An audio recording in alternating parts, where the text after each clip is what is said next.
My dogs say hi, by the way. Also, hi, friends. Hello, and welcome to Express Lane, the show that brings you speedruns in 60 minutes or less. I'm your host, Oscar424. Apparently, my two dogs have taken over, Galahad and Freya. They are so excited, just as much as I am, because looking at the schedule, we've got a lot of banger RPGs, specifically Western RPGs. I mean, looking at this, we've got The Elder Scrolls 4 Oblivion Remastered, which, according to my wrist, came out like yesterday, so that's already being speedrun. It's going to be a super cool run with Glitch Showcase. We've got Avowed coming up. We've got Fallout 3, but we are going to start off first with Yes Man Glitchless category of Fallout New Vegas with Pig Spots. So Spots, hello and take it away. Hello, everyone. Welcome. I'm really excited to be here and to share with you guys Fallout New Vegas speedrunning, especially glitchless speedrunning. I've been a Fallout speedrunner, a serious Fallout speedrunner, I guess, for like 5 or 6 years now. And I've been, I guess, a speedrun enjoyer, especially a Fallout casually, for like 8 or 9 years. So I've been around quite a lot. New Vegas has always been like my bread and butter, so I'm really excited to be doing glitchless New Vegas. I've also speedran Fallout 3, did a little bit of Fallout 1, which is kind of an exciting game too. So yeah, and then, oh yeah, the lineup coming up ahead. I'm really excited to see the Oblivion speedruns already, to see what that's looking like. And of course, Fallout 3, really excited. Glitchless, in my opinion, my humble opinion, is the best Fallout speedrunning category. So really excited for some glitchless runs. Yeah, glitchless. Just keep that second syllable in there in mind too. And I'm also joined by the wonderful casual speedrun on commentary. Do you want to say hi to the people, casual? Hi to the people, casual. No, what's up, everybody? Nice. Casual, also very accomplished speedrunner. Casual, if I can brag for you for a second, has the world record in Fallout Anthology glitchless. So this guy has been around the block a few times in Fallout. So, but yeah, I'm excited. So basically, we have Fallout royalty here, is what we're saying tonight. That's right. Sure. Yeah, Pig's the king, and I'm the court jester. I can juggle, so I can double as the jester too. Yeah, but if you two are ready to go, chat's ready to go. They're super excited. Sweet. And I want to see some Fallout. All right, awesome. Well, yeah, I mean, we're ready to go. So let me just get right in here. But yeah, we'll just get right into the intro, and then we can start the timer on, let's see here. We'll do 5, 4, 3, 2, 1, go. Good luck. Good luck, Pig. So yeah, welcome.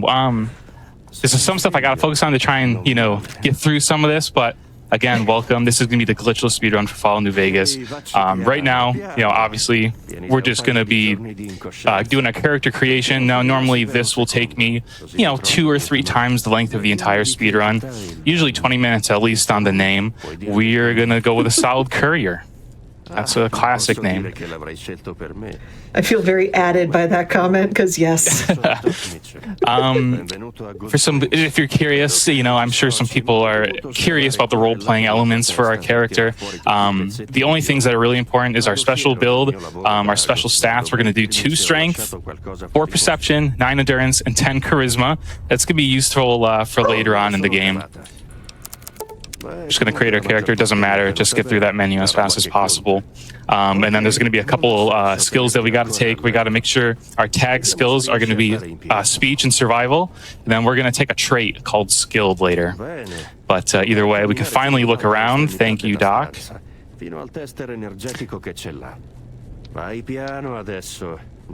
you take for your 3rd tag skill? What's that? Third, it would be melee weapons, but it doesn't matter. Yeah. Also, there's some fun irony also, if anyone noticed that, where Doc says, take it easy, it ain't a race. So kind of a classic little way to start the speedrun. Doc doesn't really know he doesn't really know who he's talking to. So, yeah. I do also really quickly want to preface this run. I kind of hinted at it earlier, but it's a glitchless speedrun. But you have to understand some things, because I know the Fallout, fan base is very they're passionate, to say the least. So Yes. you have to understand that when we're taking moderation, I'm not a moderator, but when we're taking moderation into account for this run, we have to find a balance between what's a glitch and what's fun and what's fast. So there's going to be some stuff that you might see in this run that you're like, whoa, whoa, whoa, I thought this was glitchless. And, you know, we could talk through that. But, you know, some stuff might look a little funny, but, you know, it's all kind of in the spirit of, you know, major glitches, and also keeping it fast and fun. So with that in mind, we're about to finally leave Doc Mitchell. Yeah, we're not going to do survival, or hardcore rather. Guys, just remember, if something looks like a glitch to you, be sure to come follow Pig Spots and you can ask him on stream about it. Yes, we can have a nice debate. Okay, so the first thing you're going to notice, we left, and you know what, we're just booking it. But the first thing you're probably noticing is, what in the world is this guy doing? Why is he hopping like a madman? He's Peter Cottontail on the bunny trail right now. And basically what we're doing is something called stop hopping, okay? So it's in the name, stop hopping. You have to stop, and then you hop. It's basically like bunny hopping. But what I'm doing is every time I land on the ground, we're going to let go of W for like a millisecond. And in that millisecond, we're going to jump with space, and we're going to move our mouse. As long as there's like movement on the mouse, that's all that matters. And basically what that does is it kind of takes like your movement momentum, I guess you could say, and it like launches your character forward a little bit. And it's quite a bit faster than just walking. So back when, a little bit of history here, back when this wasn't allowed, there was a big change back in, I think, like 2019, 2020, where it was allowed. But before then, we just walked everywhere. It was kind of boring of a speedrun, walking simulator. There wasn't a lot of wiggle room for like skill ceiling, I guess you could say. So stop hopping really increased it. There was tournaments, some pretty exciting big tournaments with some cash prizes for it, you know, when this kind of thing was finally allowed. But stop hopping is definitely the first thing that is controversial about if it's a glitch or not. So that's what we're doing, and I'm trying to keep it nice and smooth so it doesn't look too like jarring on the screen, because I do know that it can look kind of funny. So yeah, so stop hopping, come on into my very nice momentum? Like, do you lose your momentum if you like mess up the rhythm, or do you just kind of stay where you are? You can, it's more about if you mess up the timing on the jump, because if I or like the mouse movement, if I another thing too is like it's classic Bethesda game, right? The ground itself, the pixels in the, you know, the polygons, like they don't really line up. So if you land on like a weird edge, you're gonna like do this stutter animation and it's gonna mess you up. Next time I'm on a flat surface, I can show you something though. Whoa, we're gonna get the fence jump. That's good luck. Sweet. And then we got to make sure we don't get talked to by Neil. There's actually a super mutant following me right now. Don't look behind because he'll get you. That is for real. But yeah, there's a lot of things that can mess you up, but it's really about the precise timing. And you can take it slower. Like you can, you know, you can be really precise about the stop hops, but for like speedrunning, you want to make sure you're doing it nice and fluid. So yeah. You use spacebar? I do use spacebar. A lot of people don't, though. Yeah, good call. A lot of people will actually bind one of their like mouse buttons to jump. Which I actually have, like my right click is also jump, but I don't use it for stop hopping. For me, it's just easier where I can, like I know if I lift my left hand, my middle finger off of W, then I know that, you know, I can use my thumb for space. So I don't know, having it centered on my left hand helps, but anyways. One thing you can do, though, if anyone here is a big, you know, Guitar Hero rock band fan, you might be familiar with hammer-ons. So once you start stop hopping, you actually don't need... Oh, hang on. Let me not mess it up. You don't need to flick at all. You can do something called stutter hopping, which you don't need to flick. So as long as you have the first one, you can do it. It's a little bit slower, though, but that's just kind of a fun little tech you can do. Look at those hops. Look at those hops. We're not doing too bad. So far, so good. I should have started my own timer. We're breaking world records out here. So yeah, so what we're doing also in the title, you might be wondering, I'm not, you know, if you're not too familiar with how New Vegas works, storyline wise, spoiler alerts ahead, we're doing the Yes Man ending. So in this game, there's a number of different factions that you can side with to create, you know, your own version of how you want New Vegas to end. And we're doing the Yes Man one. Let me just get this out of the way real quick. This is the second controversial bit. It's called the monorail. And you jump up onto an invisible wall, not a glitch, and you're going to climb up here. This is not a glitch. Not a glitch, guys. So now we are on the monorail, and this is the NCR monorail. You can access this normally. You don't need to do that. It's just slower. You could just go through Camp McCarran, and we're just going to go straight to the strip right there. We're already there, probably 7 or so minutes in, if I had to guess, 7:30 at most.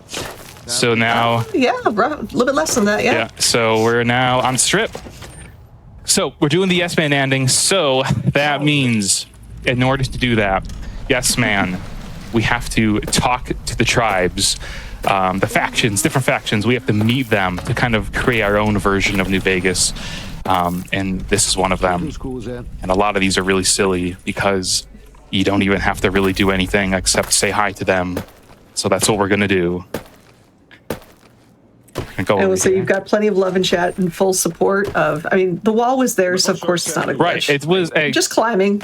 Yeah, I like to call it all, you know, tech. I mean, stop hopping, it's movement tech. I wouldn't even use the word exploit. I mean, someone put that wall there for a reason, and I think it's because they wanted to make the speed run more exciting. It just took us a little while to find out. So there we go. we met one of our guys, Mortimer, and we're gonna go over here to the tops, and this is where we get some action. Finally, we can do a little bit of you know, some murder. We're gonna talk to Swank, and we just gave up our weapons, but we're gonna talk to him. This is where that speech check comes in handy, where we chose a super high charisma because we don't need to level up at all. We can get our speech checks already in, and we're not gonna waste any time. We're gonna literally kill Benny right there in front of everyone. No big deal. Okay. And that was pretty much that. So now we're gonna move on. We're gonna talk to Yes Man. We're gonna get shot at a little bit, but it'll be all right. We'll be all right.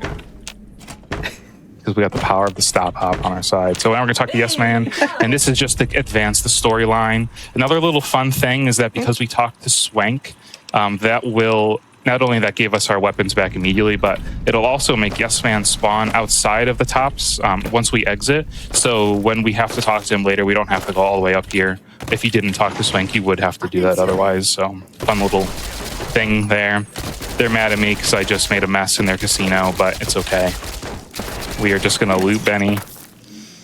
Hey, Benny started it. That's right. I mean, he really had it coming. with a suit coat like that, yeah.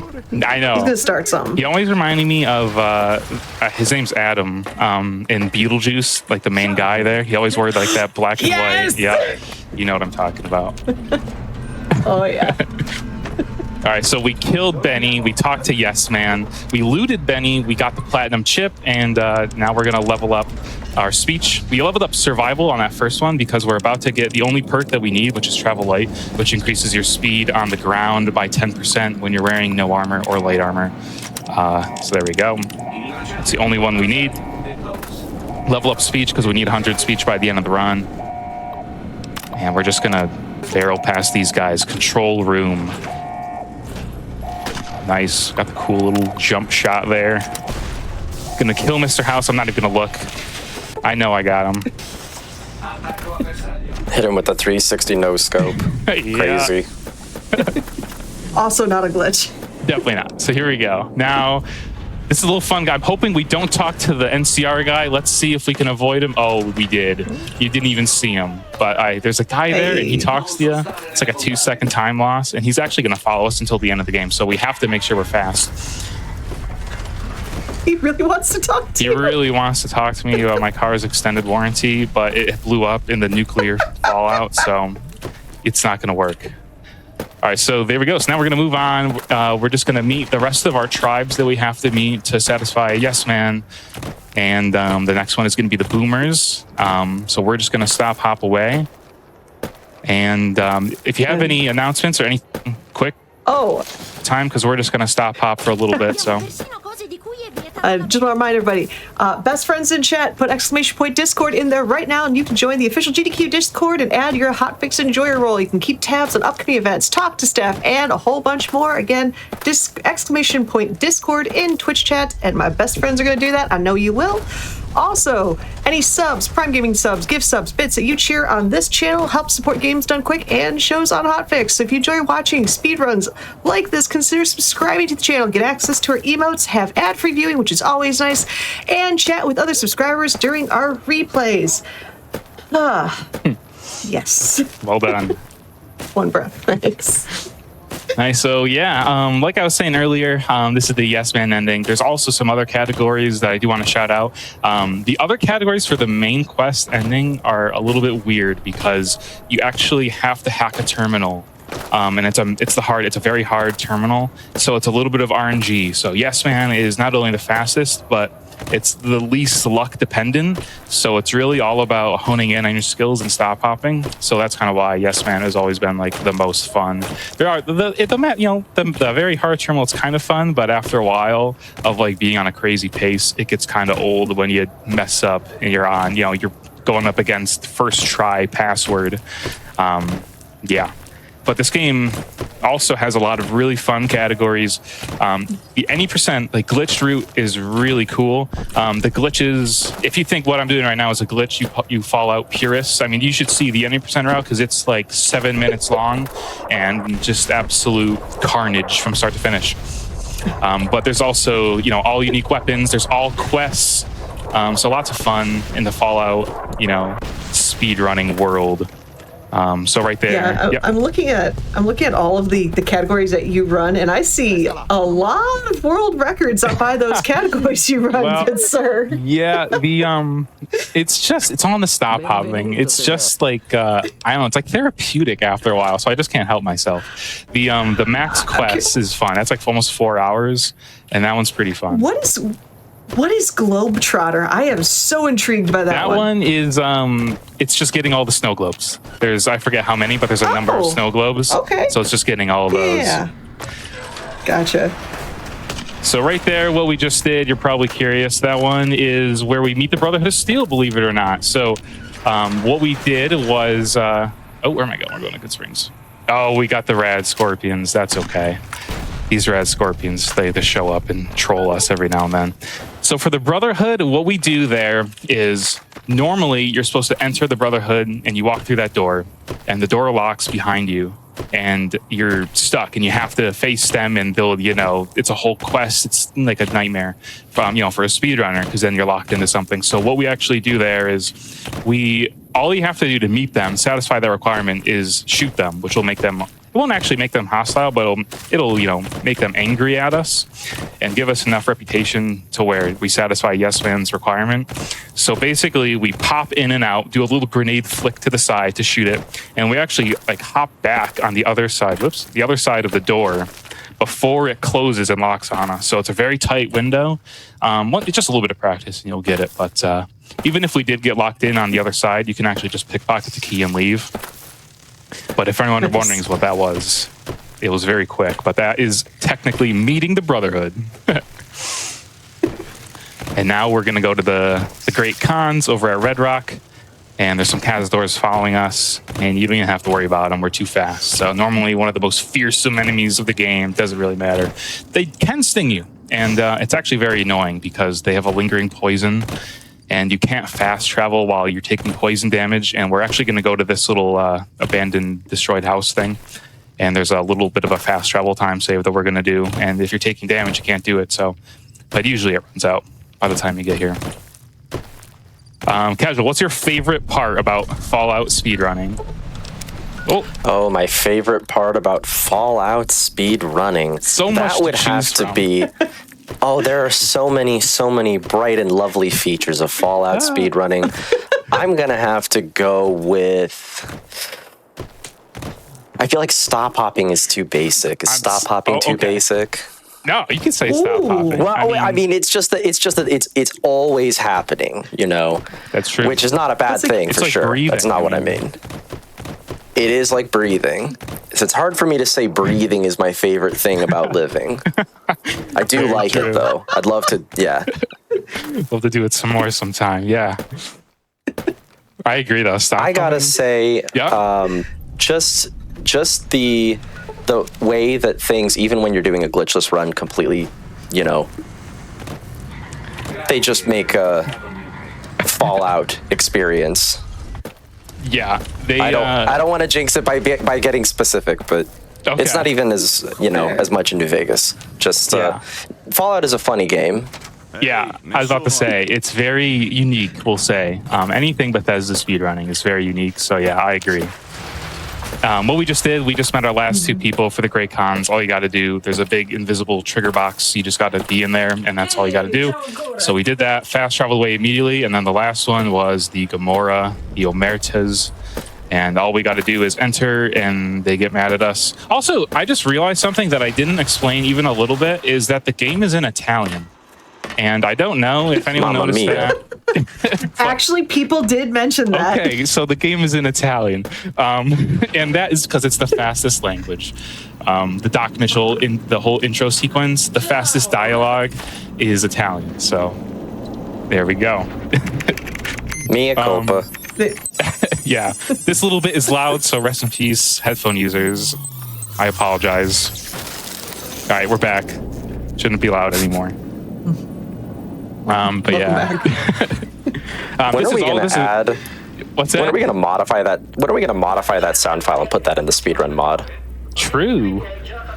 That's been a topic of contention for a while. Is like, should we allow custom skins? How cool would it be to have like a custom gold grenade rifle or something? I don't know. Maybe it should be allowed. Maybe not. Slippery slope. Is it just concerns of like it affecting the gameplay, making it slower, faster? Yeah. So on, or? I mean, I'm not too like well versed in mods and like whatnot, but like, what if you made a mod that says it just changes the skin, but it doesn't really? Maybe it does something else. I don't really know. There are a couple mods that are allowed, and they're all performance related, and they've been very carefully selected. But yeah. Also, so this is like the most boring part of the run. We just have to sit through this cutscene. The only thing that we can do is wait during each dialogue line. So subtitles come in handy here, and basically if you wait during on each one of these, it increases or it decreases the time between each one. So it's kind of a silly time save, because it used to be that you could just sit here and you could maybe use the bathroom really quick because it's like a minute and a half and you can just kind of chill. But now, thanks to me finding that, now you have to sit here and wait every now and then. So everyone, you can at pig spots for yes, taking your break taking away your bathroom break. Send your booze in chat now. Yeah. Ooh. Tomatoes are being thrown at everyone's screen. I can see it. All right. If you've got tomato emotes in chat, go for it. Yeah. I've got a carrot. All right.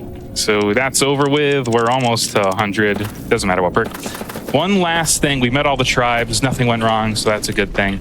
We just have to go to this place. Not there. Black Mountain. And there's going to be a little substation we got to go to. Something, too, is like I see a lot of people say, why do people take the long way to the strip? They go like around the game because that's kind of where the quests actually lead you. You go to Prim, you go to Nipton, you go to Novak, all this stuff.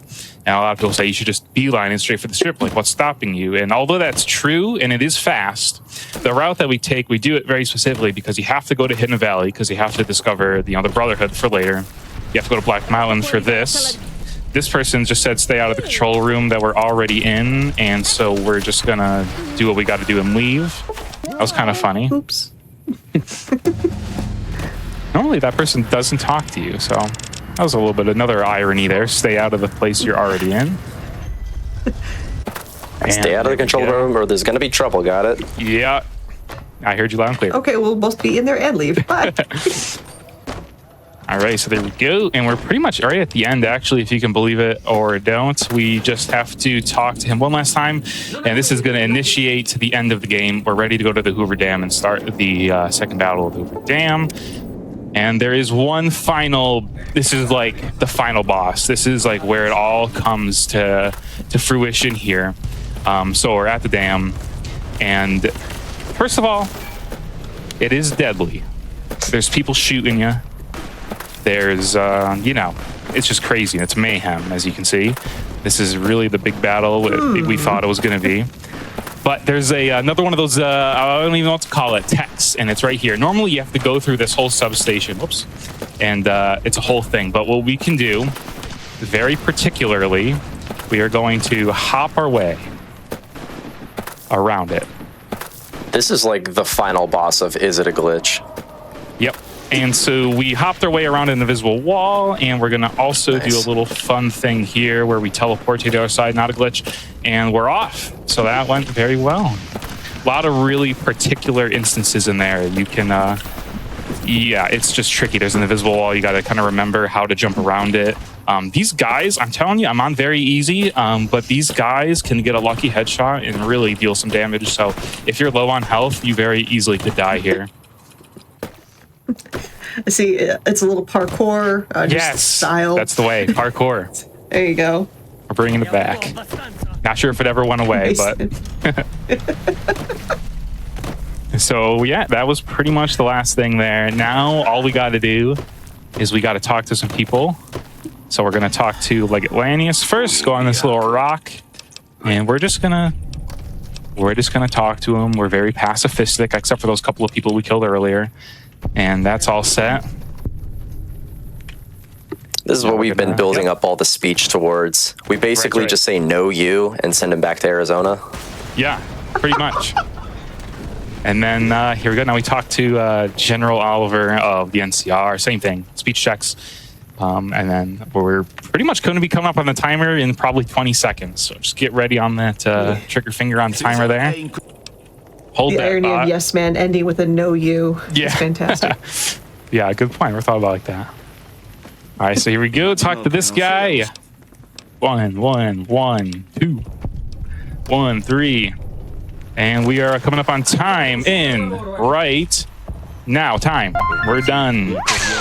Here we go. 23:48. That's pretty good. That is 46 seconds off the RTA record, so not bad. Very, very nice. So yeah, that was that. Let me enable player controls real quick. There we go. I don't know if people know this too, but this is actually just a little room with a slideshow, and there's also a guy talking behind the picture. I love that so much. Ronald. So yeah, that is Yes Man Glitchless. I really I had a great time doing that. That run never gets old. Yeah. So yeah, thanks. I mean, geez, that was fun. GG's. Like, it's so, like, the glitch versions are so cool to watch because there's just so much chaos going on. Yeah. But like, there's something to me with the glitchless or glitchless versions that it's still just so impressive to see how fast you can go through without having to warp and pocket grenade and all these other things. Like, it's so cool. Yeah. That was so much fun to watch. Cool. Glad you enjoyed. Yeah, it's a lot of fun. If I do want to leave with any messages, I want to say, you know, if you're a fan of Fallout and you're interested in speedrunning, I think this is a great place to start because stop hopping isn't that hard to learn. It does take a little bit of like nuance, but you'll learn it pretty quick.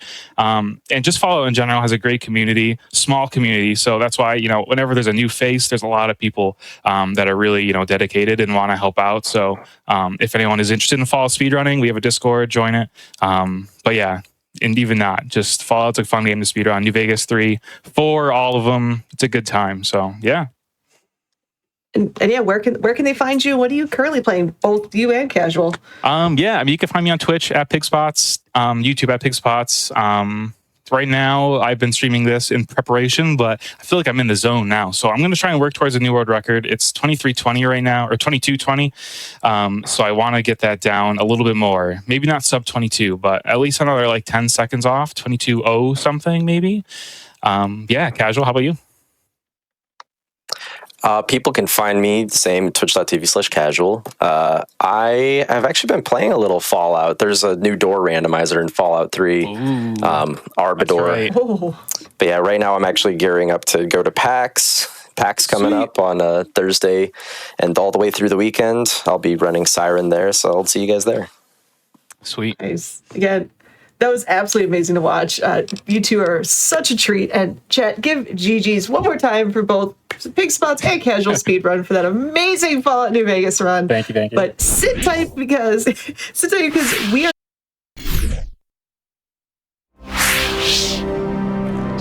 She's behaving. Shh, we're back. Don't tell my dogs, though. Anyway, hello again. Welcome back to Expressly. We're going through some Western RPGs, and sticking with the first half of this episode, we are finishing off that with Fallout. More Fallout. I might be a fan, if you could tell. Anyway, we're going back in time to Fallout 3 Glitches with Midland Gaming. So Midland, hello, how are you? I'm great. How are you? Good, how are you? I'm really anxious about this, but I've been preparing for the last week for it, so hopefully it won't go too badly. It's all good. So, you might notice right off the bat, we have the FPS counter in the top right. That's required when you do glitchless on here. And as you'll see me scroll past all of these saves, that is most of my saves from the past week. That creates a save every time we exit. So this save is actually on speedrun.com. Anyone can pick it up and use it. It's your best start to glitchless run. And if we're all ready, we'll get right into it. Yeah, we are all ready, and I'm just going to stare at the amazing background you've got going on your camera. So yeah, feel free to start. I'm good. Yeah, to explain that, just because I do think it's funny, I play in a kitchen.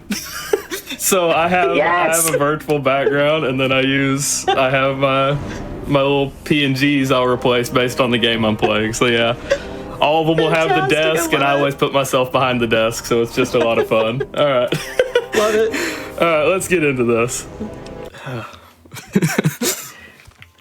So to start off, you start as a baby, and you start at the earliest possible moment before you get control of your character. And so we'll have to wait through this, and there's nothing really special with this run like there is with pigs. We're literally, as soon as we get out of here, our first action is going to be to walk over and put everything into strength, because it's the quickest one we can use. And it actually does end up helping us a little bit at the end, but regardless, it would have... There we go. Sorry. Regardless, we would have clicked through another dialogue option, but it gives us a special strength option at the end that I'll use occasionally. And so now we've got to wait for Dad to come on back. And there is a little bit of a hang up here sometimes if you get too far away, I've noticed. Occasionally he'll just stop in this doorway and not walk past. I will say, my stop hop method is significantly less clean than Pig's. So Pig does little movements when he stop hops, like here to here usually.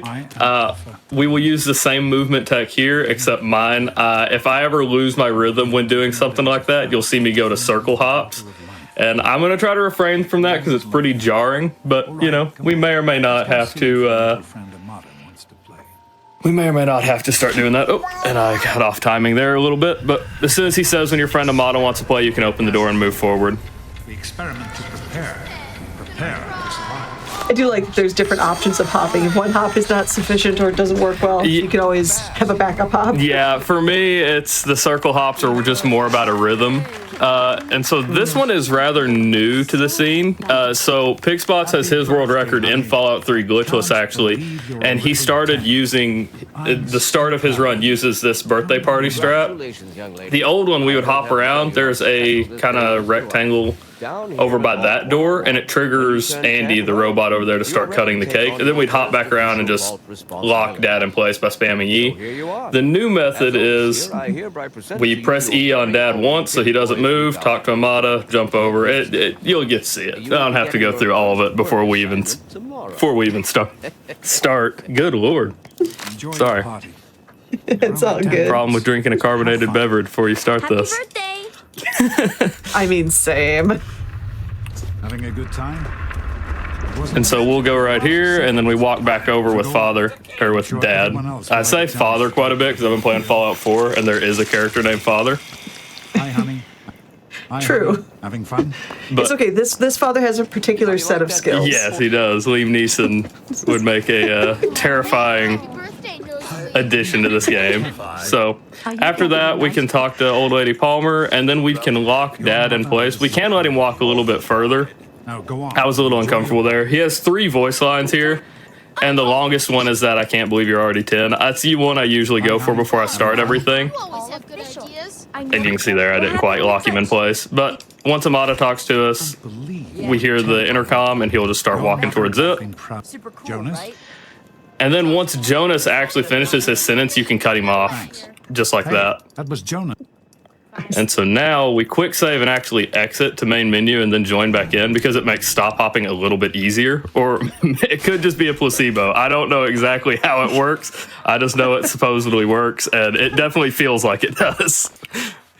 Placebo or not, There you it go, definitely you should feels go. like it does.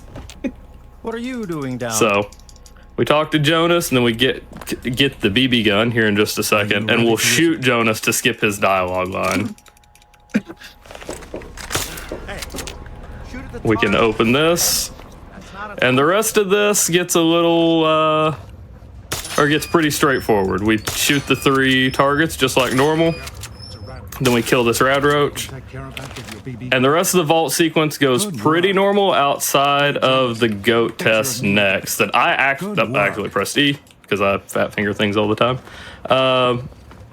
But the goat test, I actually didn't know until I was doing this run that you could completely bypass the test.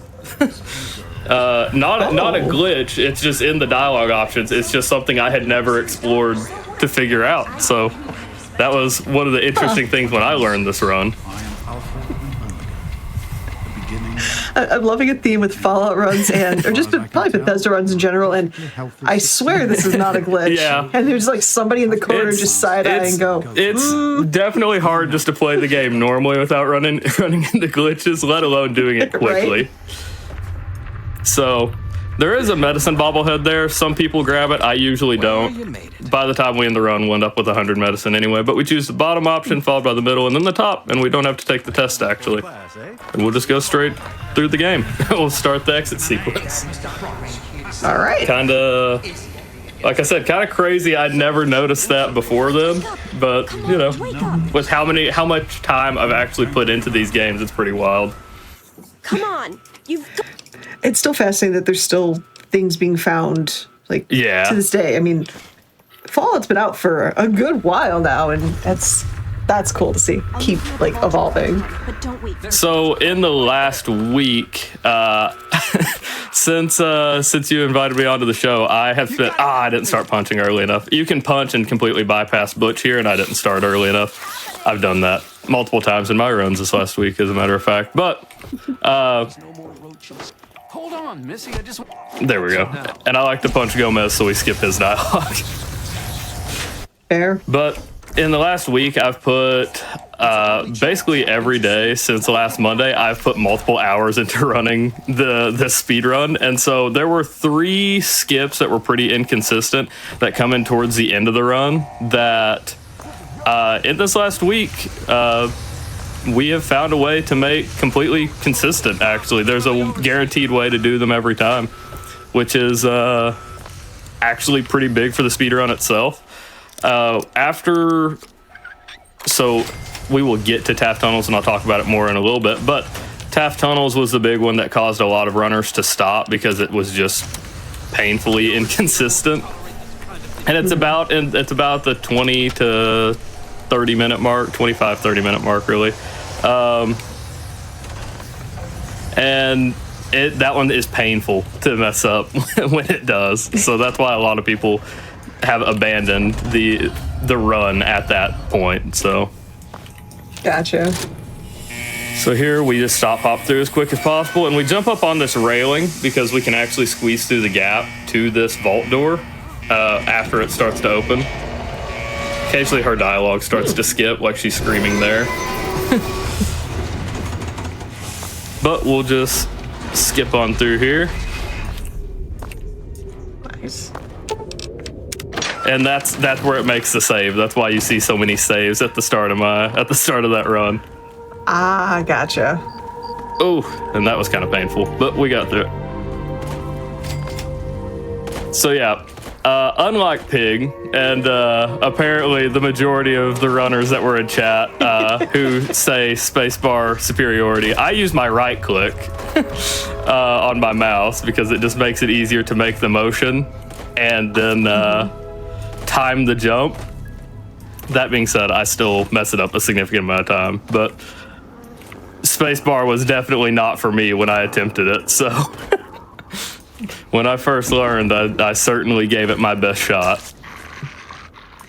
Is the timing roughly the same between the different Fallout games for these jumps, or is it I believe just it is. different per game? I believe it is between Fallout 3 and New Vegas because they're built on the same physics engine. And so I believe stop hopping itself is a bug with the physics engine. Because, as you'll see a few times, if I ever don't get my timing down where I'm moving the mouse first, you will just dead stop. You just won't move. So occasionally I'll move like there was one. Occasionally you'll move like at normal speed, and that is that I press W before the jump. But this run a bit different. We aren't putting everything into speed. We'll be putting it for the first bit. We're putting everything into small guns because we only have one real combat sequence through this, but it definitely it makes it a little easier to be able to hit the shots on these guys. So we'll get to that here in a little bit. But where we're aiming right now, we're basically skipping the opening section where you normally would go towards like Megaton and then talk to Colin Moriarty and go through to basically go track down Three Dog to actually find Dad. We're just completely bypassing that. That's something that's known like in the base game. Dad is just sitting out here at Smith Casey's garage at Vault 112, and so that's where we're heading right now. And so we basically, as long as you know where it is and you just essentially have to head southwest from the vault, you can get here at a reasonable time. But a lot of this early run is just going to be running. It is setting up stuff for later in the run. We head over here to Smith Casey's garage and do this part, and immediately after that we'll head over towards Little Lamplight to set up the kind of the end game at that point. But that's something that won't come in until after the 30-minute mark, usually for me. But yeah. Oh, no, fair. Oh, I see that, Gary, in chat. I see that. Oh, that vault. But yeah, I just want to give everyone a quick reminder. In case y'all didn't know, Summer Games Done Quick 2025 is going to be live in Minneapolis from July 6th through the 13th, and you can still register for the event up until May 26th. So, best friends in chat, type !SGDQ in the Twitch chat, or just visit gdq.gg/games to check out that pretty stacked game list. And actually, it looks like you are doing stuff right now, so I can be quiet if you need it. No, you're good. We're just entering in. We flip this switch and just head on down. This is just a lot. Like, there's doors here, but you're not missing much. Fair. All right, well, I will say that, y'all, if you ever wanted to work for Games Done Quick, guess what? We are currently hiring. So if you are a fan and you love creative work and you have some experience either planning and organizing, guess what? You can apply to be a prize assistant at our mainline events and join the prize wizards crew and all that goodness. You're running out of time, though, because you have to apply by May 11th. That's just a few days from now by heading to gamesdonequick.com/jobs and fill out the forms and whatnot there. So I'm curious to see if you are going to be the next prize assistant or not. All right, and so you may notice in a few spots I can, like right there is where I usually end up doing it. That's why I brought it up. You may notice that the doors don't open right away. Sometimes when you land, there is actually an animation, though you don't see it, that keeps you from opening the doors. So you can actually skip that animation if you hit them while you're in the air. I am somewhat inconsistent with it. I do it most of the time, but a lot of times just don't think about it. So here we're entering the simulation for Vault 112 called Tranquility Lane, and your trick for here is you just kind of aim northeast as soon as you get out, and I didn't do it very quick there, but you go straight into the abandoned house and input the sequence here, and try not to walk out the door like I've done multiple times. That glass bottle being by the door is just there to let you walk outside if you get going a little too quick. It's like, I'll admit Tranquility Lane was probably one of my favorite segments in the entirety of Fallout 3. It really is. In chat the other day, I had a viewer tell me that his girlfriend did not know that you could use the failsafe simulation. And so they had spent the whole time, I guess, every time they had played, just killing all the residents for Dr. Braun. Oh my god. Whoops. Yeah. She's like, I didn't know you could do that. I also don't fully understand why we get good karma for it. I understand we let them go, but they're still all dying. Like, and here we actually ignored talking to Dad on the exit here because we can just run straight out like this. And as long as you don't press W at the door, he will talk to you and only start fighting the mole rats after you get through the dialogue. But if you do hold W through that door, occasionally he will just immediately start attacking. Then you have to kill him too. So I've made that mistake multiple times as well. Basically, if there's a mistake to be made in this run, I've made it at some point. Oh, that is a vibe I 100% feel. But yeah, if sorry, if you see me look to the right ever, it's out of habit. When I normally stream, I have my chat to the right, and so occasionally I'll be seeing myself move in OBS, and I instinctively look over to read. So you might catch me doing that every now and then. If you're just in case chat, people feel free to wave on occasion. You never know. Just in case you were wondering what I was looking at. Actually, an interesting question. How does this game run on newer PCs? Pretty good now. So a couple of years ago, I think it may have been 2021 is when they released it. But before then, they had the Windows games with Windows Live that was active on this game and made it almost impossible to run. There was a workaround for it then where you would go into the system files or the game file, and change the INI around. And so you could play it before with no issue. Now with the new update, they just automatically have that included in the game. So it actually runs really smoothly. The only problem is kind of like the old Fallout games.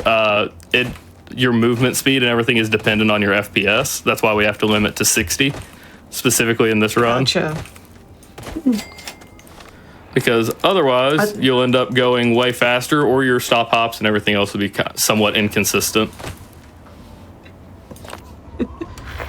No, that's fair. So there was a little lamplight, and from here we're going to take off down, and I did it again. I saw myself move. But from here we take off down and hit that mailbox where there's actually 3 frag grenades, a psycho, and a jet. And we'll need the frag grenades for a skip, the very last skip in the run, and the psycho just helps us out in that combat sequence I was talking about a little bit further ahead. So I will say the main determining factor in this game now that we've made everything consistent, and actually as of yesterday, I made a guide over all of the new ways to make this run consistent.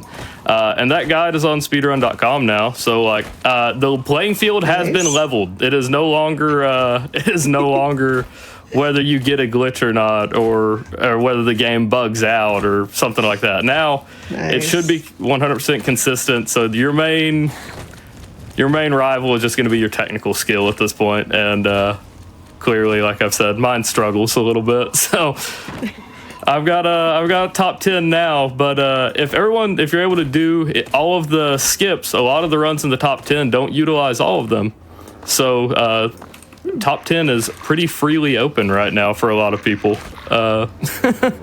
As Pigspot said, the community is pretty small for Fallout speedruns, and Fallout 3 even more so than New Vegas. But yeah, if anyone wanted a top 10 run, it's very doable as of the moment. So yeah, I saw there were a couple people in chat mentioning that it's a small but very welcoming. It is, yes. Appreciative community. Even Pigspot's mentioned it before. So I wanted to try speedrunning. How I got into this was actually in the Taft Tunnel segment of all places. I was doing a normal playthrough. I had talked about Fallout 3 is one of my favorite games of all time. I was doing a segment where I just kind of talked about that and rated my favorite games. And I had one of my few chatters at that point talked about how they had never seen Fallout 3. And I was like, I'll go and play it. One of my favorite games. Sure, we'll go do it. And in Taft Tunnels, there's a section where there is we may not be able to do this as quickly as possible. We're already getting shot at. But there's a segment where there are some Enclave soldiers that are up above you where you can't quite get to them. and I decided I wanted some of their power armor. And so I basically fought with the game for a little bit till I could get up there, and then I discovered that there were 2 doors that I had never known existed. And after I went through it, I realized it skipped part of the section. And so I talked about after, I was like, that has to be a speedrun skip, right? Because it completely bypassed like this whole section. And so I go and look, and it's not in any %, but it was in glitchless, and that's what got me interested in the glitchless category. And so, that's so cool. My first run was about 2 months ago. And so what we picked up there, at that boat was a Radex and a stim pack. The Radex we'll need for one of the segments, also at the end, the 3rd to last segment, something like that. And the way I divide them, that is. So you'll have what would be the Gek chamber, then Raven Rock, and then the ending sequence. And so I've started doing this. This is a bit different. This is not in any of my runs, but I always have a problem with these super mutants aggroing on me. So I have opted to go down there, and it seems to work for me. So that's somewhat new. That's the first time I've done that on a stream or in a run, actually. I've done it in practice runs. Yeah, I've done it in practice runs, just never in a run.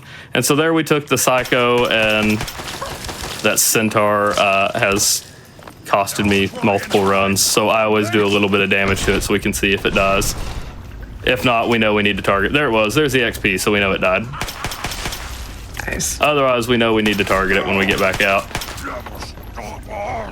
And we only pulled 1 super mutant where we're supposed to pull 2 there, so we'll have to step back out and get another one. And I missed that guy. But I see a lot of love in chat for Secret Tunnel right now. Oh yeah, there's the Secret Tunnel strat, which is not what I'm running right now. There was the joke that I should break out Secret Tunnel for this run. So Gotcha. We'll keep it a secret, it's fine. Yeah. So that being said, I have not actually done a run of Secret Tunnel yet, so that may be something I do somewhat in the future. But in this sequence, there is another 5 or 6 mutants. I can't remember. We've got 2 more left after these. So we've got one down there that I try to shoot to lure out a little bit earlier. And then this guy who hangs out down there. And he sometimes decides to run around the corner. This one did come out. He just didn't come around the corner. All right. And seeing as we're under half, there are 2 places you can save here. I usually wait until after Rivet City, but since we're under half health, we're going to go ahead, or sleep, sorry. And that will heal your health entirely and repair all your limbs, which is helpful whenever we get up and they start throwing frag grenades at us. A broken leg. You can no longer stop hop with a broken leg, if you could believe it. Oh. Yeah, I can see that. I think my favorite Fallout broken leg thing is super big, scary Deathclaw. Shoot him in the leg. Yes. In Fallout 4 especially, when they just kind of fall over and look at you, and then you just kind of feel sad. You just kind of look at them. I do. They'll occasionally crawl, but sometimes they just sit there and look at you, and you're like, well, I'll just move on. Yeah. It goes from somewhat terrifying to all right, now I just feel bad. Right. So,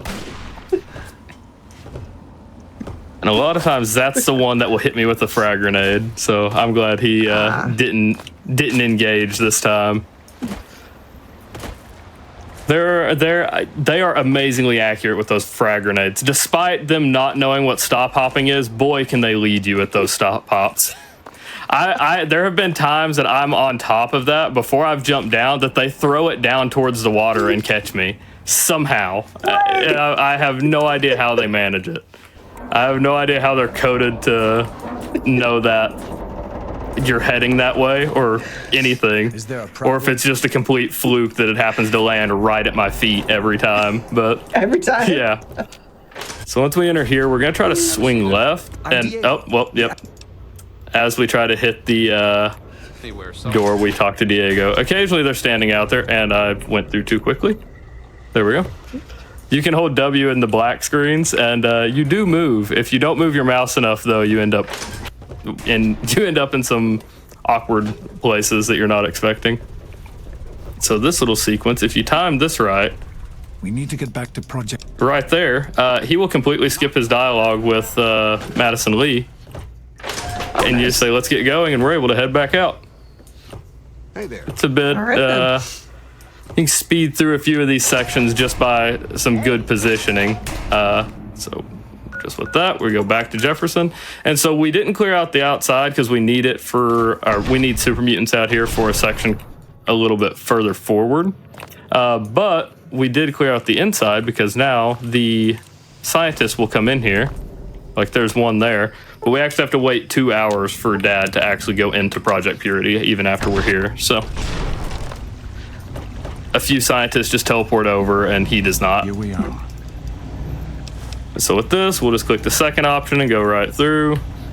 And so this one is very much this feels very much like your traditional Fallout fetch quest. Go down here, flip the switch, go back up top, grab the fuses, come back down, put in the fuses, go back up top. Yeah. This part in the game, in the normal game, made me question why it exists. In speedruns, I guess it's not so bad since we go faster, but when you're just normally walking through here, like there's nothing else down here to run into, so. Well, a question I have for you in chat, feel free to hop in on this too, because I was remiss I forgot to mention this in the previous run. Most people have a favorite vault. You couldn't really see on my hockey jersey. My favorite vault is actually Vault 11 from New Vegas, the Happy Trails vault, because I'm weird like that. What is your favorite vault? Probably the Gary Vault. That is the one that I remember the most. That's the one I remember the most from this game. I've talked about it. There's something about the first time you play this game and you run into it. If you're not expecting it, it's such a surreal, like you're walking right here, Gary. You're like, what? All the different games. Yeah, you hear all the different pronunciations. That one I remember that one specifically because that's when they lose you and they're hunting you down. Oh, yeah. That's the one where they're curious and they don't know where you went. That's the one that I specifically remember from like 12-year-old me. Just like, oh no. So, yeah. Was that, I think, Vault 108 or something? Gary Vault? I don't remember off the top of my head. One of those people. I don't remember off the top of my definitely one of head. those people. It's like I walked in and I'm like, what is going on here? I'm so confused and a little scared. I didn't flip the switch. I do that on stream too when I'm talking. I do it on stream too when I'm talking. I get distracted on what part of the sequence I'm in. So I do the same thing, don't worry. There we go. There we go. And so here, normally they'll tell you to talk on the intercom, and we completely skip it. Luckily, I caught it before I got to the next intercom, because I have done that before, too. I was going on autopilot, going towards this door, because this is how I like to go through, because I struggle at stop hopping around some of the terrain in here. And so I just bypass it by going through the rotunda. Yeah, fair. It's about the same amount of hops. I don't think it saves any time. Though there's, and this is the part where I just kind of do a wing it strategy and hope it works out. Top runners, the like Pig and Hydrosonics can go through here. Like they can stop hop through this tunnel. I occasionally can. I can do this next tunnel a little bit better. I don't know what the difference is in my mind, but I cannot do that one. So here's the sequence I talked about why we want the super mutants out here. They will actually start attacking the Enclave here. And so where normally you have the animation of the Enclave running in and you'll hear footsteps, after you hear shooting, you can pretty much just jump in. And so it speeds it along a little bit, not a whole lot. And then this is the one that as you can see, it goes a little bit better. I can actually hit stop hops in here. I don't know why or what the difference is with the previous like tunnel there, but I cannot do it. I've practiced and practiced. That is the product of, like, as I said, streaming for a week and not being able to still do that. So Oh, fair. The Enclave soldiers in here will take 6 to 7 bullets, depending on if you hit a crit. So like right there, I only had 5, so it's just worth it for me to reload. This one's usually the one that'll give me the most trouble. So that one took 6 exactly. This facility is now under United. He gives me the most trouble because he will run from me quite a bit and hide around a corner. And here we just go into third person to talk to Colonel Autumn through the wall. It skips his dialogue. And you can see Dad goes to do that. We wait for one more dialogue option, and then we'll get into TAF tunnels, and I'll kind of talk about the two ways you can do TAF tunnels now. Almost ready. I'm compiling the data. So Oh yeah, this is one of the ones that was found recently. yeah, so after this with Dad, once he goes over, we do the kind of the same sequence at the beginning. We spam E on Dr. Lee so she can't walk, and then we just walk her back into this corner. And we get her closer to the door so she skips a little bit faster. So the old TAF tunnel strat I'll describe now because I'm not gonna do it. And like that one is probably faster. I'm just way less consistent at it. The main determining factor with the old strat was when you came in, you would kill all of the other scientists here, Don't wander off. We're going to need you. and then talk to Dr. Lee. And there's an iBot down here that you shoot. It functions in a similar way. So like my little strategy here is I shoot Garza so she stays distracted on him. The other strat is you shoot the iBot so she stays distracted on it. The difference is, in my experience, she can kill the iBot much faster than she can kill Garza. So we just skip right on through here while she's distracted. And when we get to this, as long as I can hit this, all right. We go through, and you can see on the compass they followed us through down here on the left. And that means that it actually worked. They skipped that whole section. She didn't have to hack the terminal, and we also skipped the sequence where Garza has a heart problem. So the only difference between the strats is kind of who you shoot. And then up here, if Garza doesn't die through the tunnel, the fall or the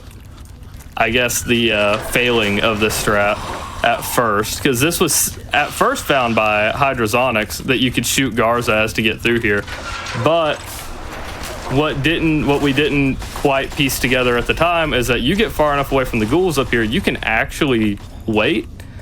And the reason being, it takes anywhere from 1 to 3 hours for the scientists to catch up. But at 2, Garza's back here to attack, and we can actually kill him. And the reason why we have to kill him is if he's not dead when we exit, the Brotherhood of Steel will turn hostile with us out here. So that was the failing of that strat originally, was if Garza was hostile, you couldn't do this mission. You'd have to flee and then wait 8 hours and then return, and by that time you kind of ruined your run. Gotcha. So as soon as we get the XP, we can fast travel to Little Lamplight, which is why we ran up here at the beginning. And now we'll start investing everything into medicine. We take Child at Heart. I didn't make it in. Okay, so you can make it in before that starts. But we'll hop right on through here, and this is the one skip that I can say I don't understand how it works. This Hold it right there, gate lady. right here. So we'll click all of the top dialogue options and then the bottom option, and that was actually found by Radioactive in the speedrun, and on speedrun.com. He's one of the mods. It removes the collision from the gate, and I have no idea why, but we can just walk right through the gate. Oh. Okay. I don't know why it does it. That's the one behavior I can say I do not understand. So I'm not sure how he found that, but that seems to be a weird one. Also, still definitely not a glitch. It just removes the collision.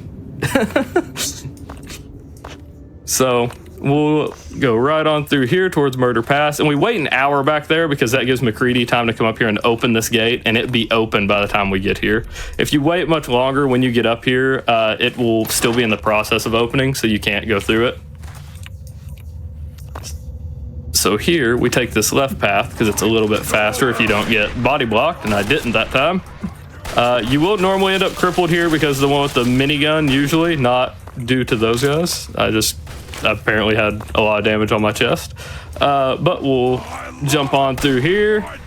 And the last major thing we'll pick up from Murder Pass is going to be a stealth boy right up here. And it's just up here to the left. This is it for, I think, things that we pick up in this run. Unless you like desperately need stim packs, you can hit the med pack there. But we should be good from this point forward. Nice. And so now we enter Vault 87. I don't remember. Through Murder Pass, I think it's 87. Oh, is this a super mutant one? Yes, this is where we go to pick up the GDQ. Yeah.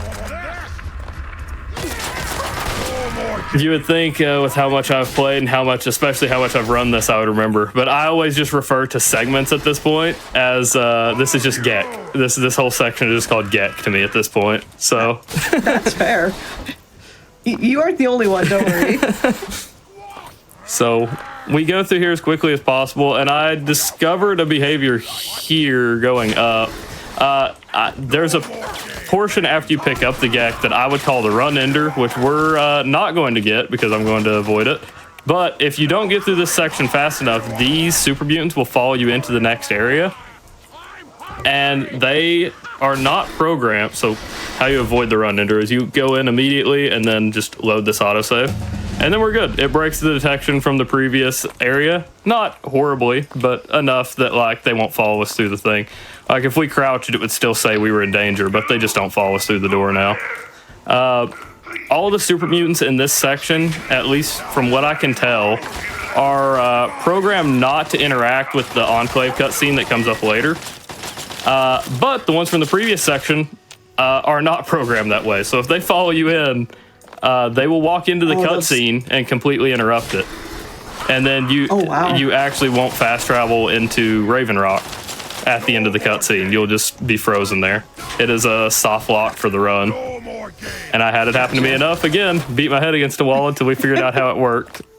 I had a quick save here, actually, after this super mutant. That,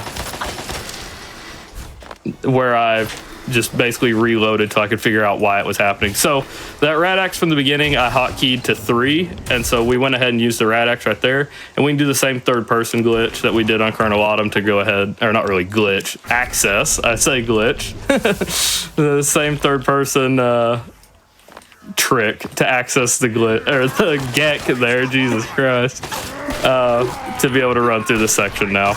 And I believe there are 5 super mutants that you'll run into in this section, not counting the one in the last chamber. So we should run into 2 more usually out here. Looks like they probably followed us up. Oh no, they're heading down into the chamber, which is not great. Yeah, that's not ideal.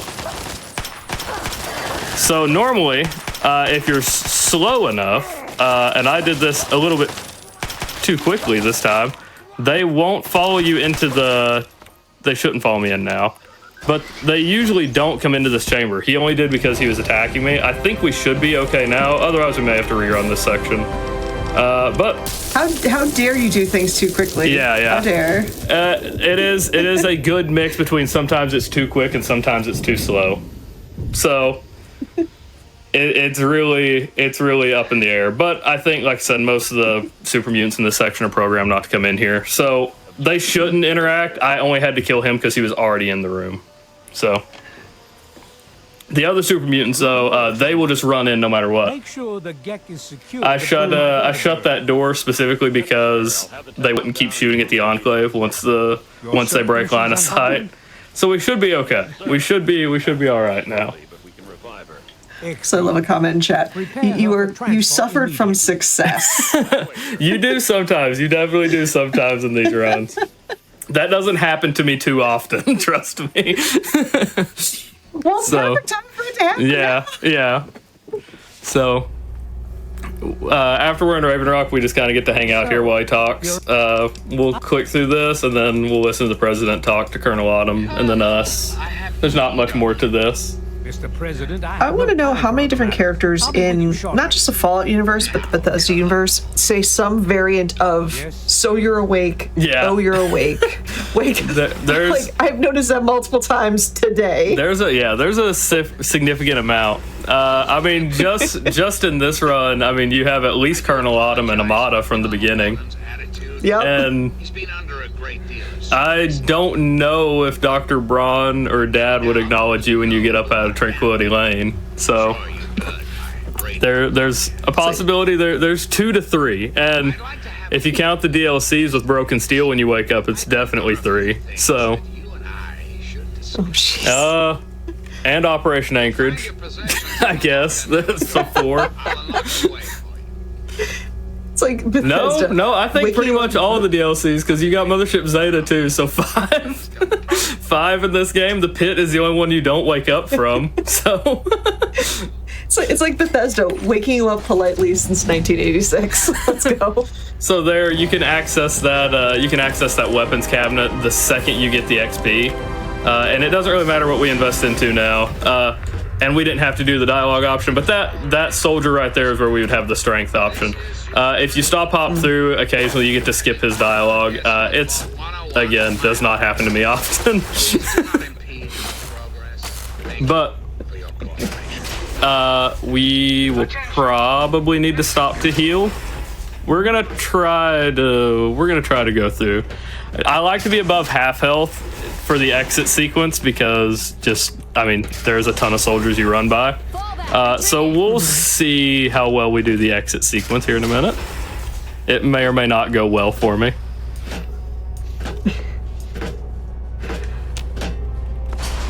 I didn't jump, so that was one of the moments where you get stuck on the door because you weren't in the air. Where I spam E for a second, but we just keep staring at it. So here, the only real thing here is that if you punch the sentry bots, they don't turn hostile on you, they just attack the people quicker. And then as soon as you hear the president will see you now, you can press E to open the door. Most of the time I just spam it, but that's what you listen for. That's the actual audio cue.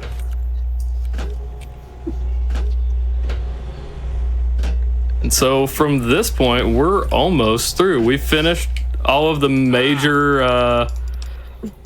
major issues now, except for the Citadel skip, which is coming up after we exit here.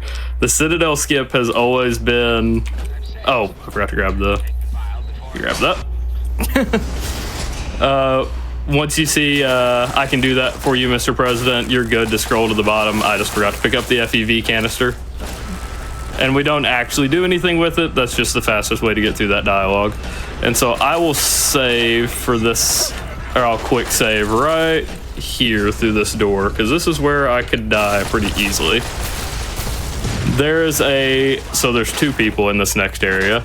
Right here. One has a Gatling laser and one has a missile launcher. The missile launcher is the one that scares me. We got it though. We actually didn't get crippled, so that's why I quick saved there. I've died to it enough times.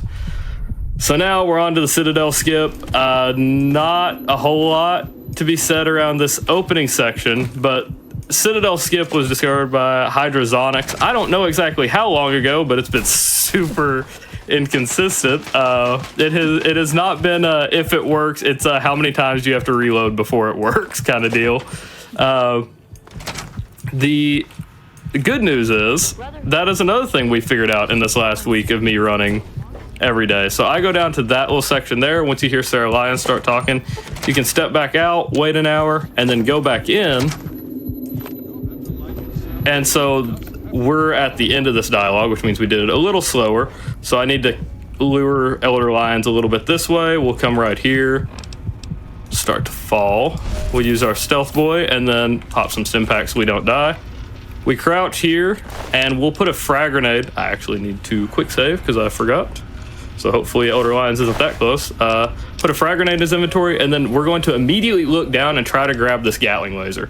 This is what has made the run inconsistent. We just found this out Sunday night. Well, really Monday at like 6 in the morning. So essentially the Gatling laser spazzes out because, of course, when an NPC drops it. Got it? And then we'll talk to Elder Lions. Nice. And this is how the skip essentially works. They blow up and it knocks them all down. Otherwise, if the Gatling laser's there, it will block some of the explosions sometimes. And you won't get this. We still didn't skip all of it.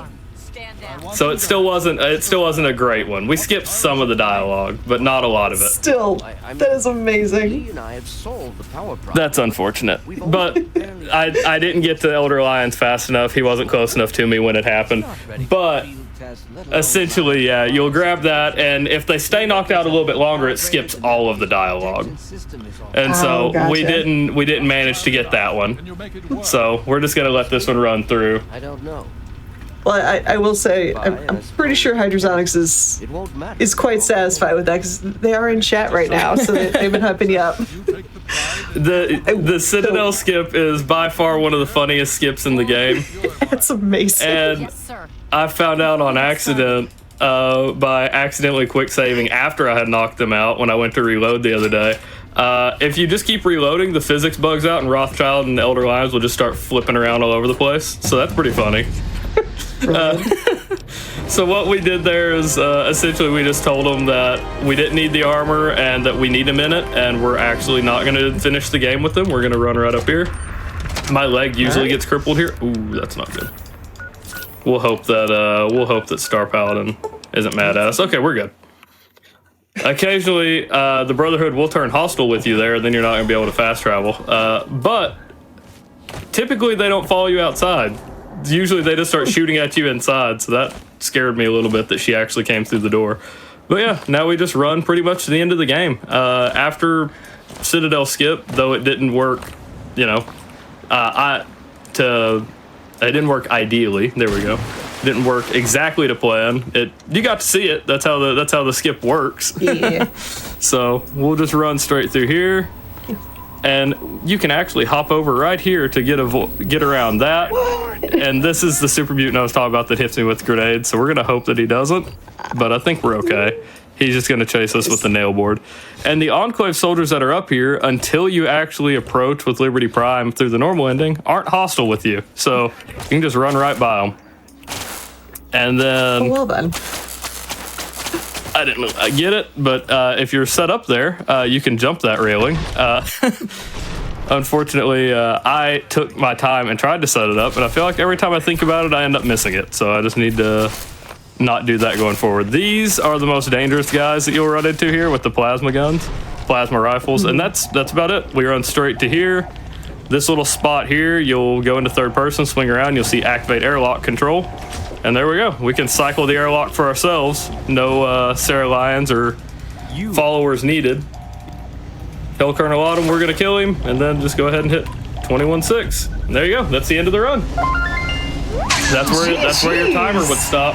So I don't know how we did. That's probably one of my better times. Probably close to 46. Yeah. 20. It's about average then. It's about average then. Loki saying, so I was about to go into this whole spiel about like one of my favorite parts of Fallout 3 was turning on the classical radio channel. Oh yeah. While Liberty Prime is storming everything, and it's just like this. Oh, it's beautiful. I love it. But that was so cool. GG's. This run has a lot of. There's not a lot on the front end. There's a lot on the back end of this. A lot of the skips are like just towards the end. That's why a lot of this run. I don't know how loud this is compared to me, but that's why a lot of this run gets determined just by how well you can stop hop. A lot of the time, I mean, most of the time in this run, you're just traveling. So there is a lot of action right towards the end that makes it a lot of fun, though. Or at least I think so. Love it. Yeah, so yeah, Dylan, tell everybody where can they find you, what are you currently playing, and if you have any shout outs, the floor is all yours. So here lately, I've been playing a lot. I mean, this last week, as I said, I played only Fallout 3. I was speedrunning this through the whole day, or through the whole week. But for the most part, Tomorrow, I'll actually have a community day for my little group that I'm going to be playing games that they suggested. But for the most part, my day-to-day is we do challenge runs on Fallout 4 here lately. It's open to any game, but it's been mostly suggested Fallout 4. And you can find me here on Twitch or YouTube. And the only other person I'd have to shout out would be like one of my buddies, Kalubi CS, just started streaming. So I'll shout him out and give him a little attention here too.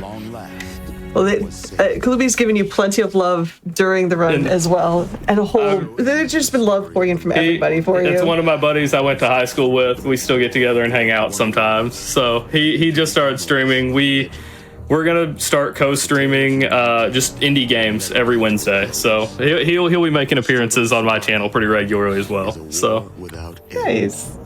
Again, give GGs to Midland Gaming one more time for that amazing Fallout 3 run.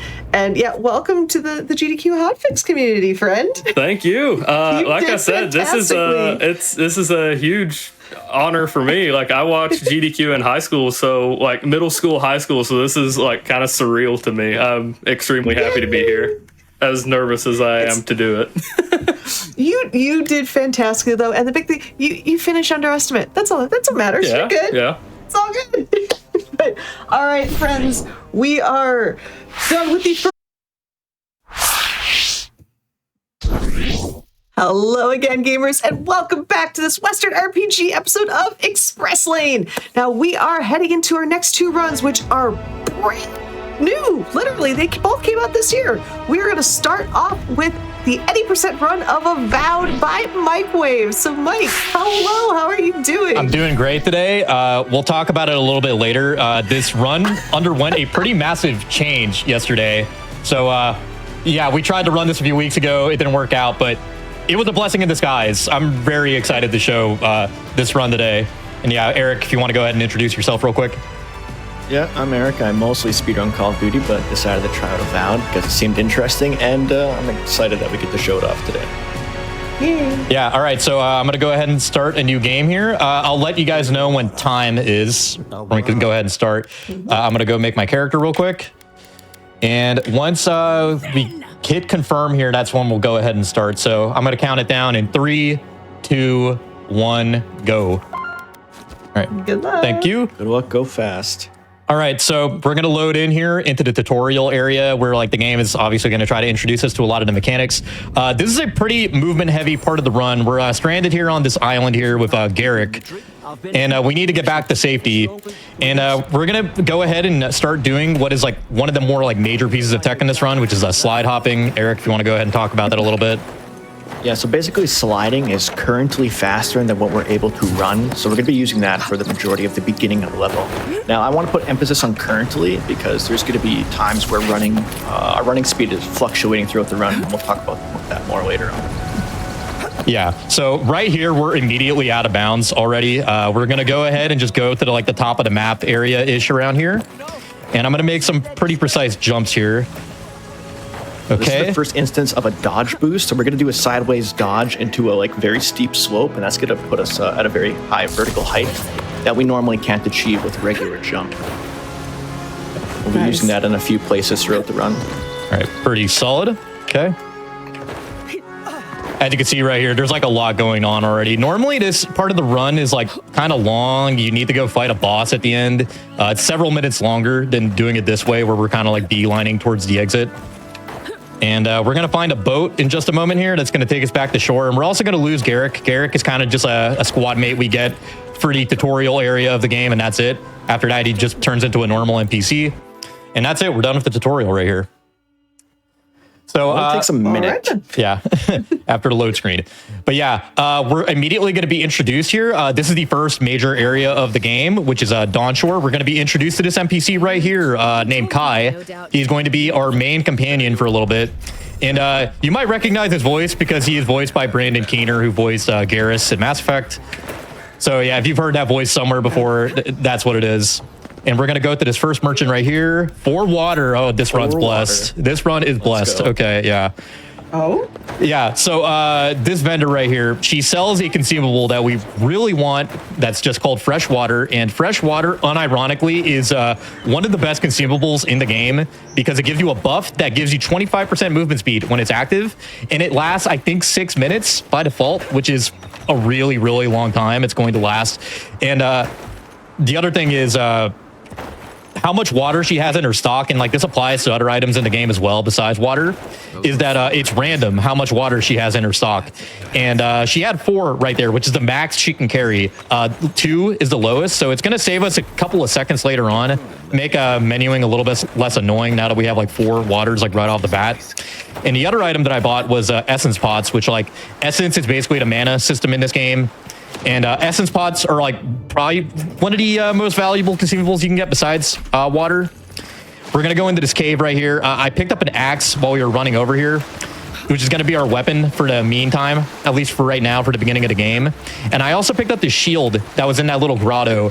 And that's the wind and wave shield. I think that's what it's called. But just having it equipped gives us another 10% movement speed, which we grabbed that just because it helps us out so much throughout the run, just to have like that 10% extra movement speed, like passively.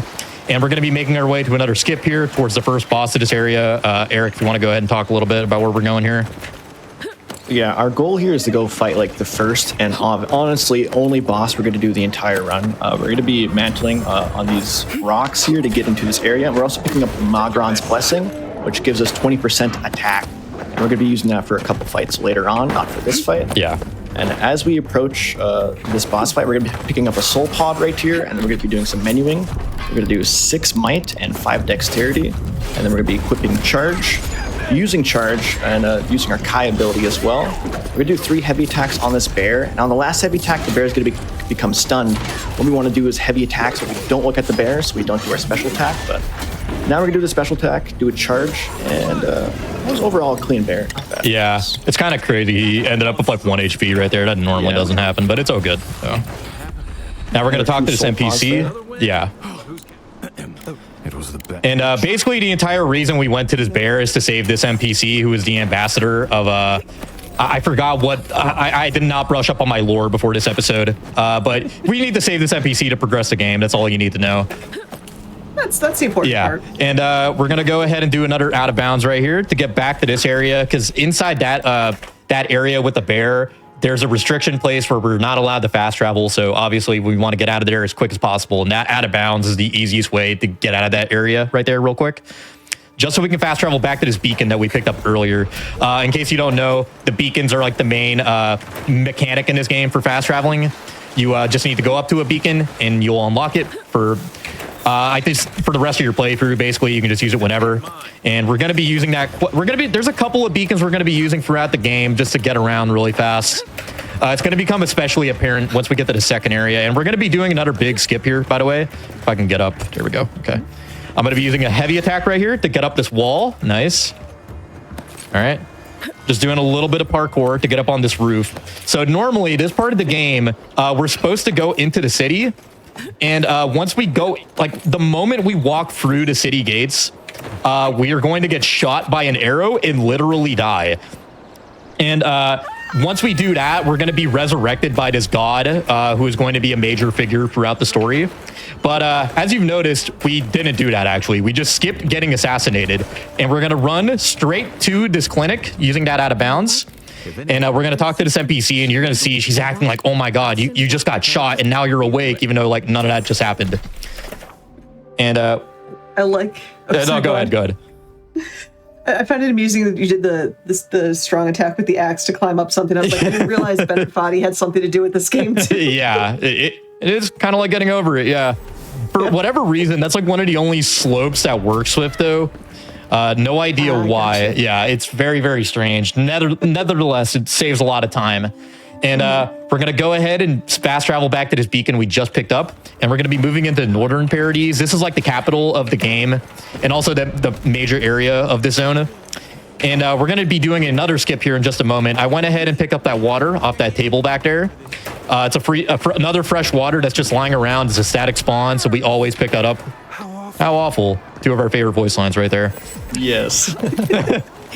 And we're going to be doing... reason why?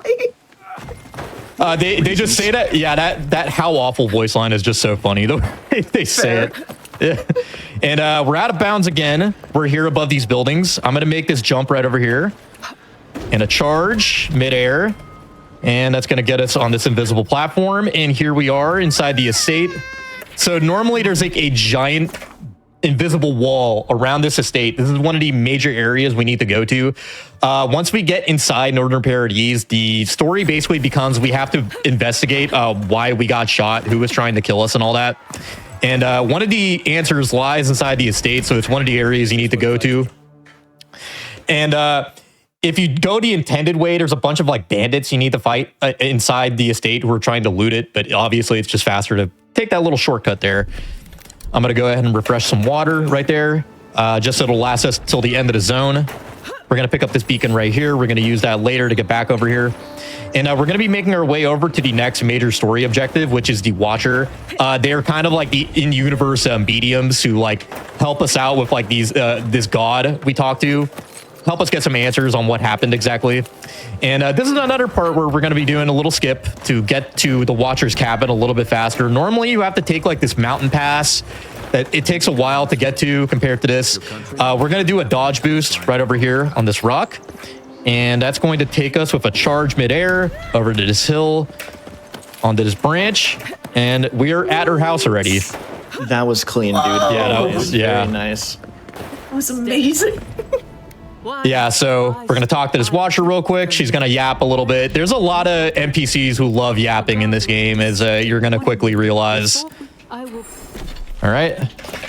Fast travel back to the city. And now we're going to be going back to the ambassador to tell him our findings. Basically, this entire first part of the game is just a lot of, I don't want to say fetch quests, but it's just like, go here, talk to this person, go here, talk to that person, kind of.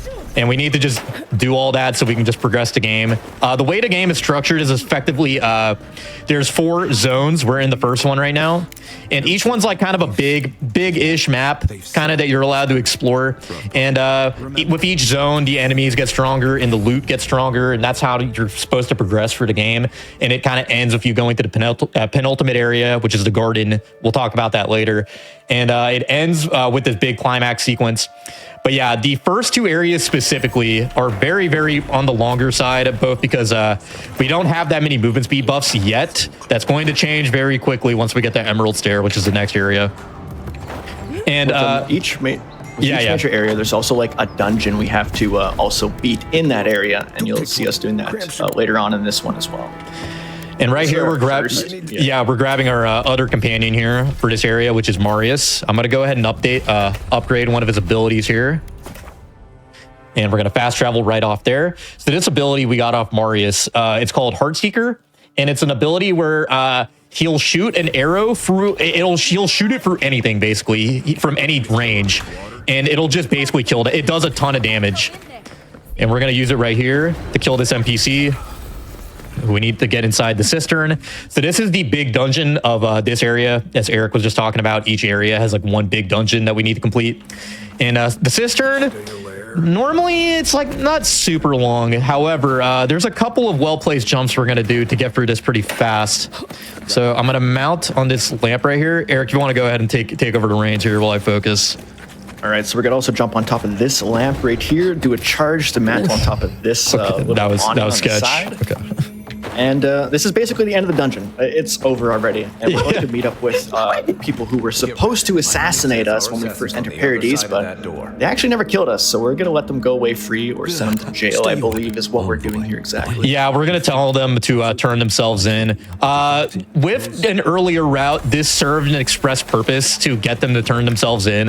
One, because it skips the boss fight, which is awesome, because that's normally a boss fight, like the big boss fight of this act.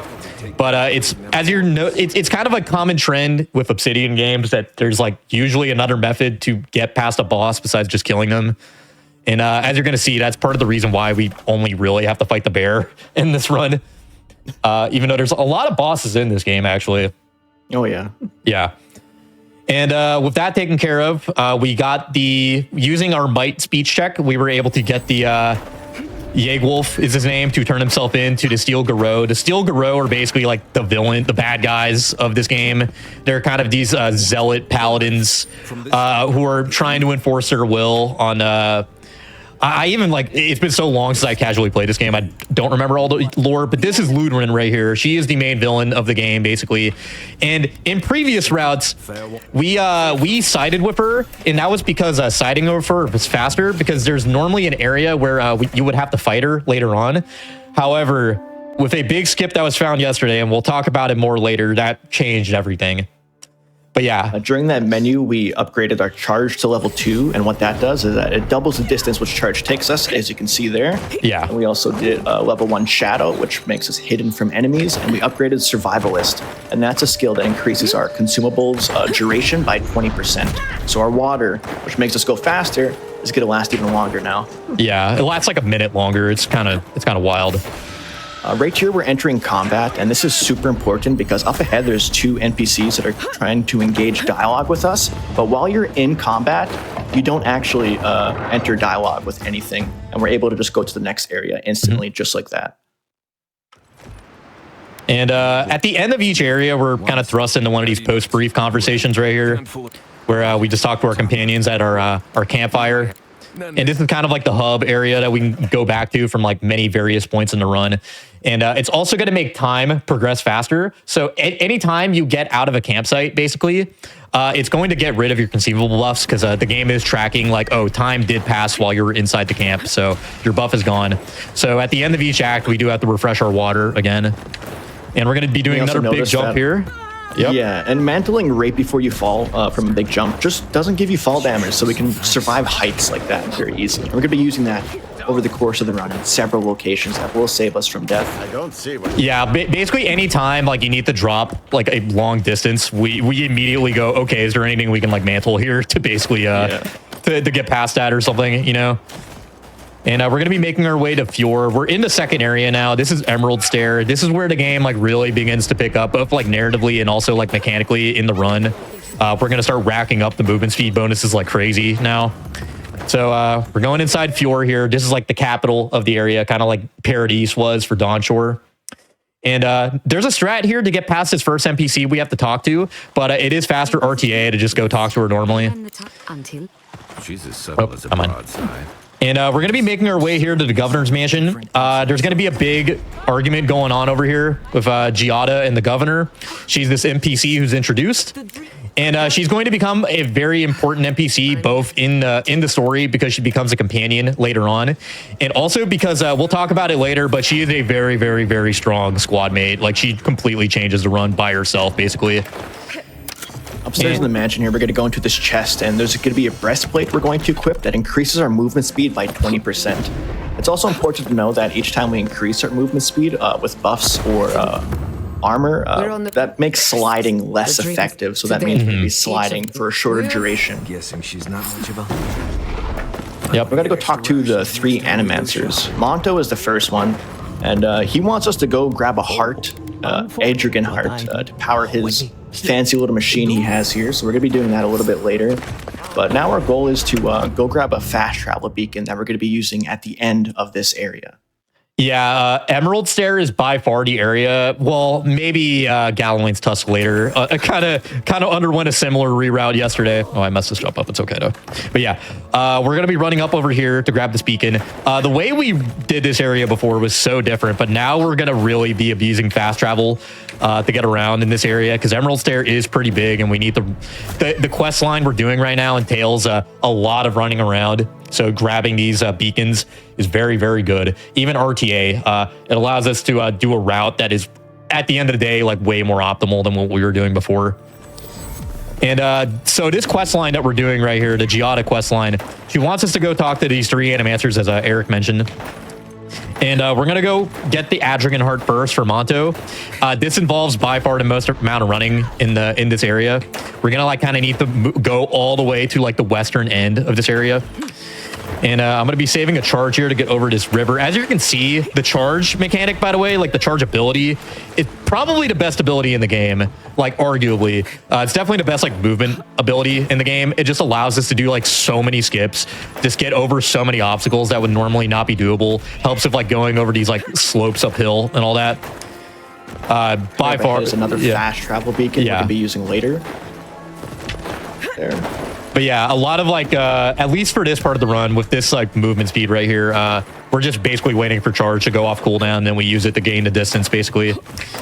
But that's going to become irrelevant pretty soon. As Eric mentioned earlier, we are gradually picking up these movement speed, like these perma movement speed buffs that are going to be helping us in basically making charge and sliding like way more irrelevant towards the end of the run. All right, I can't make a save here. Now we're coming up to the Delmgon glaive or glade. Spooky jump right there. He just equipped Shadow here, and the reason for that is we want to stay hidden. And if we stay hidden from the enemies and don't engage combat, the queen of this glade is going to be nice to us and just give us the heart. Whereas if we engage some combat with any of the enemies in this area, we would have to kill the queen in order to get the heart. So that's just like another optional fight we can skip. Yeah, it is possible if you do aggro her to basically make her friendly again with a speech check, but obviously that's way slower than just like going into Shadow and just not having to do that. So that's another Magron's Blessing we just picked up. That'll be used later on. And we're teleporting to the other end of the map to basically talk to the last set of NPCs that we need for this this quest line. First off, I went ahead and fast traveled to the campfire. So there is a thing you can do in this game where if you fast travel to a campfire, it'll make a autosave basically before it goes into the campfire hub. And we can basically load that autosave to go ahead and like make it so we don't lose our water buff. And it also like skips an NPC interaction that you normally have with Sapadal, who is the god NPC I was talking about earlier. So a little bit faster to just load that autosave, even RTA. And I went ahead and climbed up that invisible ledge there to kill this revenant that was inside that barn, because that's what this NPC is going to ask us to do. But if you do that before you talk to her, you can just choose this dialogue option here and you'll go ahead and just complete her side of the quest. And that is the second Animancer right there. Yeah. And then luckily enough, the last pair of Animancers, they're like right next to her. They're right on this pier right here. So we're going to go talk to them. And luckily, they're not going to ask us to do anything. They're just going to yap for a little bit. So we're just going to choose these dialogue options right here. And they're going to be done. Okay, we're done with them. And back to Fjord we go. All right, so all we need to do now is just talk to one more NPC who is Monto. We need to give him the Adragon heart. And once we do that, we're basically done with the Giada quest line. And she's going to officially join our party. And then we're going to be able to move on to the main dungeon of this area, which is Naku Tadek. So talking to our boy here. In case you're wondering, the way I'm able to do some of these interacts so fast, by the way, is because I have it bound to my scroll wheel. So basically anytime I like have to open a door or like talk to an NPC or something, I'm just like scrolling like crazy on my mouse. I have a lot. So Giada is going to be satisfied of us talking to all these people, and she's going to ask us one more thing, which is to go down into her basement to pick up this item. I forgot what it's called, but it's near where her parents' corpses, which if you've seen the movie Annihilation, they've kind of suffered a similar fate to a character from that movie by turning into tree people. And it basically traumatized her as a child, so she can't even go into her own basement, basically. So now that we're done talking to her, we got her thing, we got her fancy toy, and she's finally going to join us. So first things first, we're going to go ahead and actually level her up really quick. So we're going to upgrade acceleration, and what that does, it lets us move faster. And then we're going to do 2 additional perks in acceleration.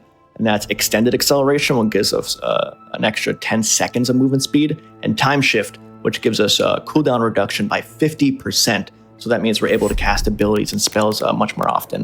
We're also going to take another water here and equip all those spells. Yeah, like Giada is basically the best companion in the game by like a country mile, and it is all due to acceleration. Oh, I didn't even use it, but it's okay. But yeah, as you can see right here, 25-second buff with that upgrade. That just makes us faster. But is it 35%? I forgot how much it is. It's 33% on Giada and 30% on level 2 Shadow, which we also upgraded. Yeah, that too. Yeah. So we are nearing movement speed cap actually with all these buffs kind of like thrown on top of each other, on top of the fact that being in Shadow basically makes it so enemies just don't aggro to us. And because we are playing on story difficulty, basically we regen mana and health passively. So we basically can outdo the essence drain from Shadow just through that passive regen. And we went ahead and grabbed that beacon as well. We're going to be using that in a little bit. I stopped inside that cave, you might have noticed. And inside that cave, we picked up a Grimoire called the Grimoire of Storms. It is one of the best Grimoires in the game. The Grimoires are basically like weapons, which instead of doing traditional damage, just give you access to a bunch of spells. And the Grimoire of Storms set of spells is amazing. It's so good. They're basically just a bunch of spells that are oriented around AoE, which, considering the fact that of the fights that we do have to do in this game, a lot of them revolve around, I need to equip this, yeah. So we're equipping Book here, upgrading attack to level 12, upgrading Book, our Grimoire Mastery, which lets us cast level 5 spells. We're doing 2 ability points into the spell called Bolt or Crackling Bolt. Now this is by far the best spell in the entire game. It summons a ball of electricity that bounces between enemies 8 times. And if you get really lucky, we can just pretty much clear entire waves of enemies with one single spell cast. And this is not good to deck. We're currently doing a large out-of-bounds sequence. We're going straight from the beginning to the end. We're going to jump on top of this weird wall here, fall through some water here so we don't take fall damage. And then, we took some. It's okay. Freaking health pot there so we don't die there. All right, that was so scary. This is like the hardest skip in the run, in my opinion, by the way. So basically, you can mantle anything. We're just going to mantle through the floor here. Now we're in the final boss room. And we're going to be casting Blizzard. And we're going to be using Bolt, that's going to bounce between all the enemies here. And if we get lucky, hopefully that's going to kill everything. Yep. Nice. Very nice. Nice. Now it's the entire dungeon. Yeah, that's basically Naku to deck right there. But yeah, this is like definitely one of the more like deciders of like what type of run you're gonna get, because it is pretty tough to get like a really clean Naku to deck in an actual PB attempt. And right here, we have a big reveal. We're introduced to Sapadal, who I mentioned by name earlier. Sapadal is this god who nobody knows about. They're the god of this continent, basically. Oh, they're the Living Lands. That's what it's called. I don't know why that didn't. I was gonna call it like Outland or something earlier, but I think that's WoW. So I'm getting my lore mixed up. But no, it's the Living Lands, and she's the god of this continent. And she basically is tied to us because we are a godlike. We are born basically touched by this god. And we're only discovering this now. It's a very big narrative turn. And right as we leave Naku to deck, we find out that the Steel Garou have invaded Fjord and basically burned it to the ground. It's one of the biggest like story turns also as well, besides that reveal. And we're going to be doing a little bit of parkour right here. We're going to be going up to the top of this tower, and the main reason for that is because we have a fast travel restriction currently on us. However, if we go high enough, if our Y coordinates are high enough, we can go ahead and bypass the fast travel point. So by mantling onto that piece right there, we can go ahead and just go across the entire map, because normally the way we were doing this before is we would run through this whole area again to get to this survivor camp where all the survivors are holed up at. These are the NPCs we got to talk to basically to leave the area.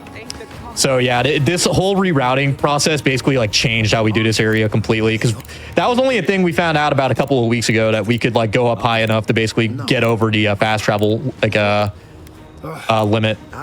So after talking to these two, we're gonna go ahead and fast travel again. Oh, go ahead, Eric.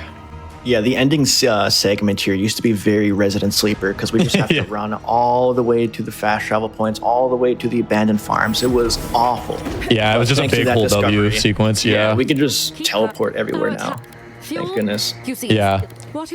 It also allows us to pick up the book earlier while we're doing all that, because we used to pick up a sword instead. And now we're going to be heading to the exit. We're going to be heading to the next area, which is Scattersharp. And here at Scattersharp, we are going to have what is easily the most random part of the run. Which, as soon as we're out of here, if you want to go ahead and take the wheel, Eric, while I lock in. All right, so at the very beginning of this area, we're going to be doing another sequence of menuing. We're going to be upgrading our Armored Essence skill, and that reduces the Essence penalty on light and medium armor by 15. We're going to be upgrading Blizzard, which does an AoE attack that freezes enemies and deals damage over time. And Jolting Touch 2, which channels a beam of electricity that can hit up to 3 enemies at once. Now, this is going to be another big fall incoming. We're going to be jumping and mantling this rock at the last second to survive. And you may wonder why we're not using Giada speed buff right now, and that's because we want to save the cooldown reduction buff on it for this fight that's up ahead.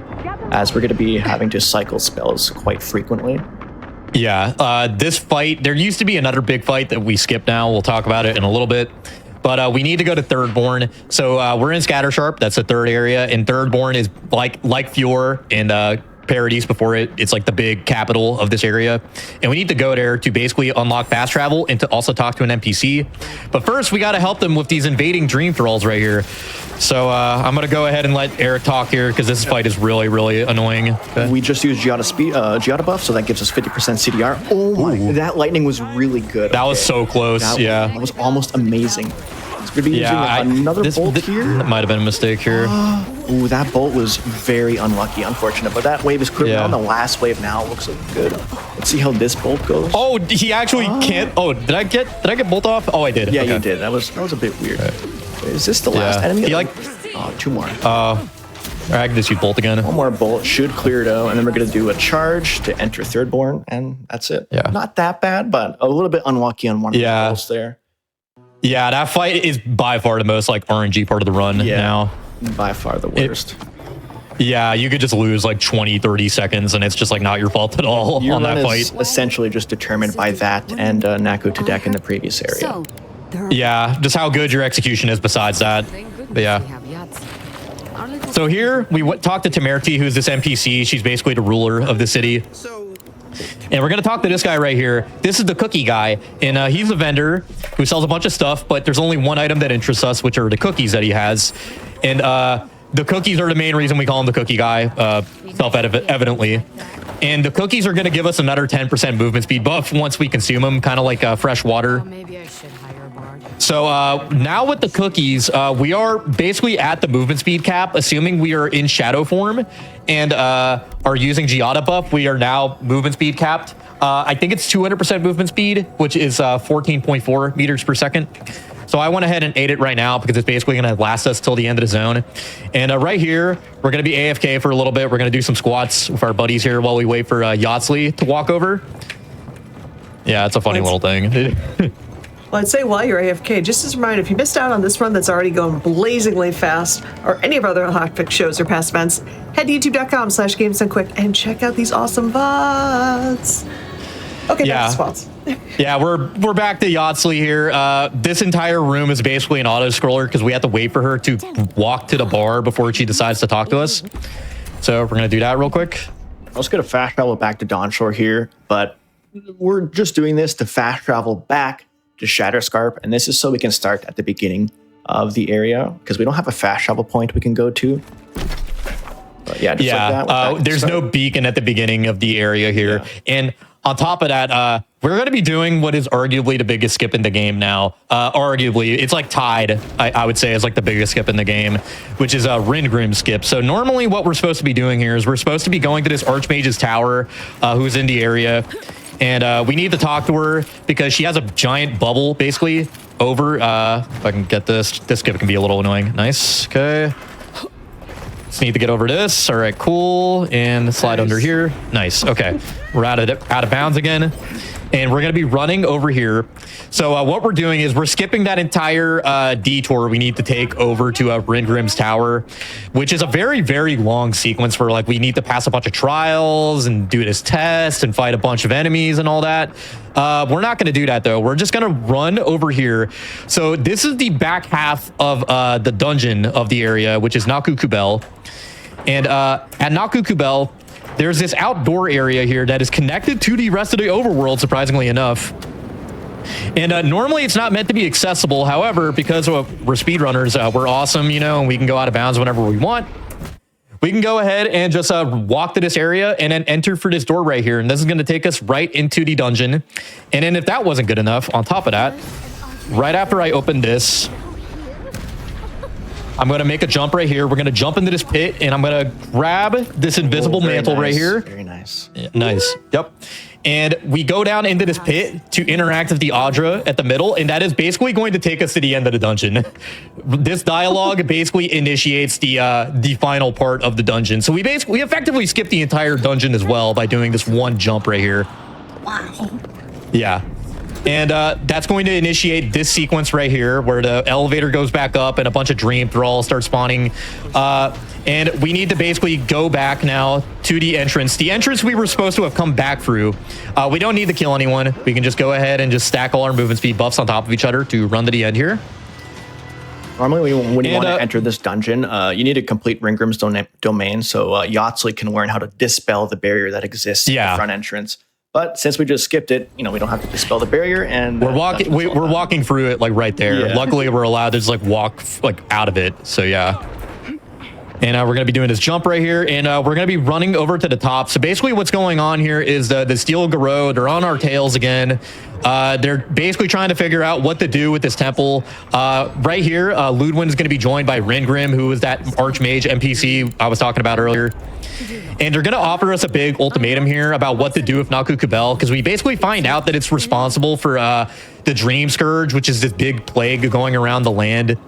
A big reason for why it's spreading so quickly is because of the energy coming out of this temple. And we basically have a choice on what to do with it. We can either side of Ludwin, who just destroys it with her Steel Garou, or we can side of Ringrim, who does this big spell to basically dispel the magic coming out of it, something like that. We side of Ludwin. It doesn't really matter at this point, though, thanks to a skip coming up, the big skip that we've been alluding to. Yeah. And we come back into Thirdborn just to talk to Temerity. We just basically need her permission to leave the zone. So like right after we make that big ultimatum, you're allowed to just go back to Thirdborn whenever, talk to Temerity, and she basically gives you permission to leave. And that's all we need. So we're going to go ahead and just make our way now to the end of the zone. There's this big gap we got to cross here, but thankfully due to movement speed buffs and charge, we can go ahead and just get over that. Yep.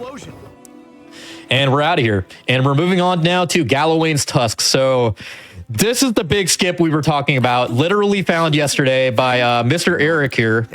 So Eric, if you want to go ahead and talk about it, it's your skip. Go ahead. So normally our goal here is to go to Mount Forja and then do the worst fight in the entire game.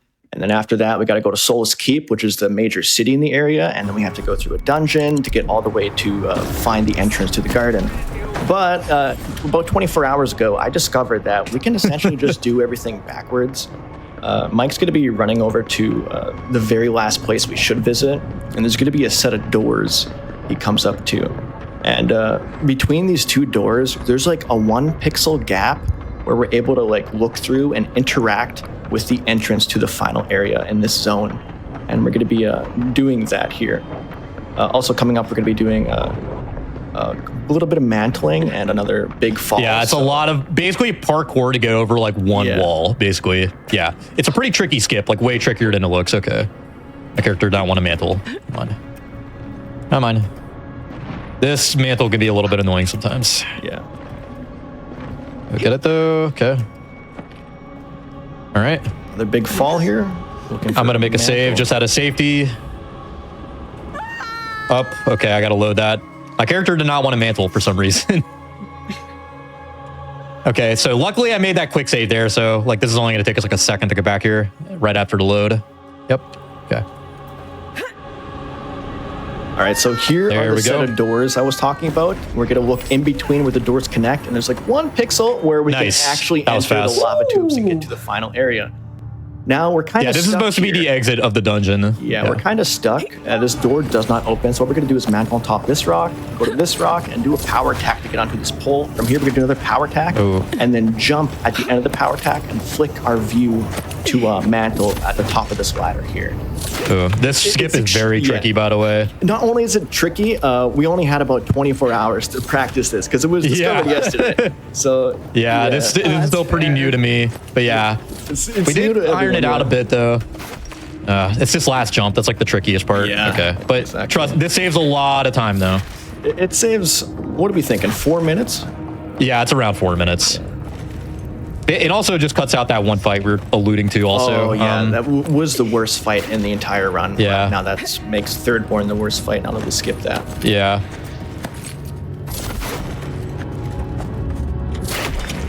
Yeah, no, it's extremely tricky. Yeah, it takes a lot of practice. Yep, okay. Because like right here, you basically can't move at all. Otherwise your character falls down. It's like, we're basically like working with like, All right. Okay. Normally, it does not take me this long. So our whole reason This why is we're like- here is because we want to talk to an NPC called Kostya, and he always exists in this area. And after we talk to him, he's going to grant us access to the garden, which is the final area, or the penultimate area of the run. There we go. Very nice. There we go. Now we're completely Yeah. out of bounds right now and able to go talk to Kostya by going through this and engaging this. I messed up though. Unlucky. That was my fault. I didn't jump. All right, we got to do this really quick again. Unfortunate. Yeah, no, you're kind of like going there really fast. And basically, to enter the mantle state, you basically need to be jumping before you fall down. Otherwise, your character will not mantle. That's basically the rule.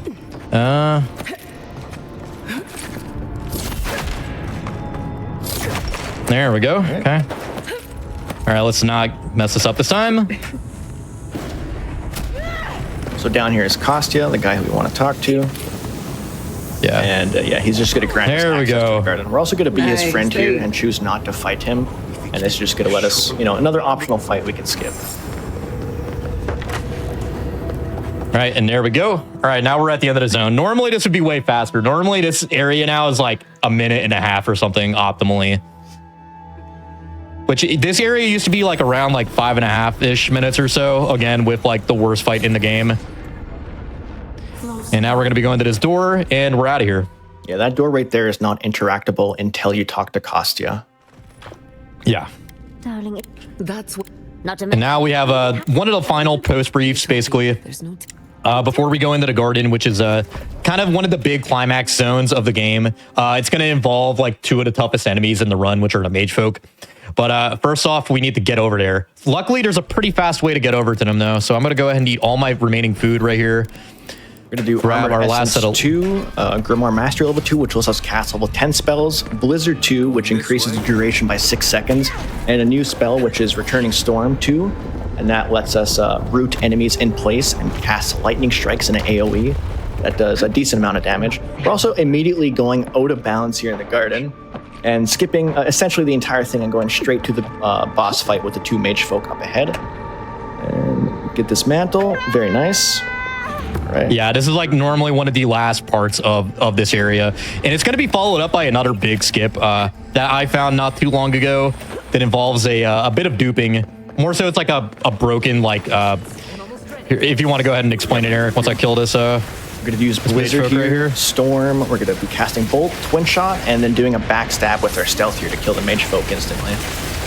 So up ahead, I guess we can call it a duplication glitch. We have this Mage Folk arm that we have to insert into this keyhole.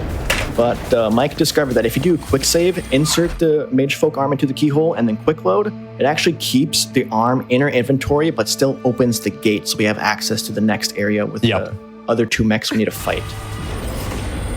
So since we still have the 1 key in our inventory, all we got to do is kill one of the mage folk up ahead, and then we can interact with these keyholes right here. In this fight, we're going to be doing a backstab, casting Blizzard, and then Storm. And we got a whole Bolt pays off well here and does a decent amount of damage, and then finishing off with a Jolting Touch. That was a really unlucky teleport. It's okay though, he died. Okay, Yeah, we're good. Yeah, now we're all good. The goal here is to lose aggression. We're going to do that by casting Shadow and getting far enough away from this second mage folk.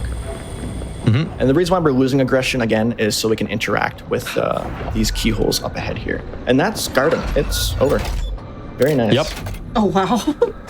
This part used to be so much worse, like a couple of patches ago. I think it used to be the worst part of the run. Like when Yeah, the game for was sure. first released. It nearly killed the run, basically. Yeah. With Old strats kind of made this extremely pay to win, and no one really wanted to run it. But thankfully, Mike discovered that duplication glitch that essentially saved the speedrun. And after one last convo with Sapadol, we're basically going to... the garden basically was acting as her cage, her prison. So we're going to go ahead and release her. And that's part of the reason we have a choice there. We can kill her as well.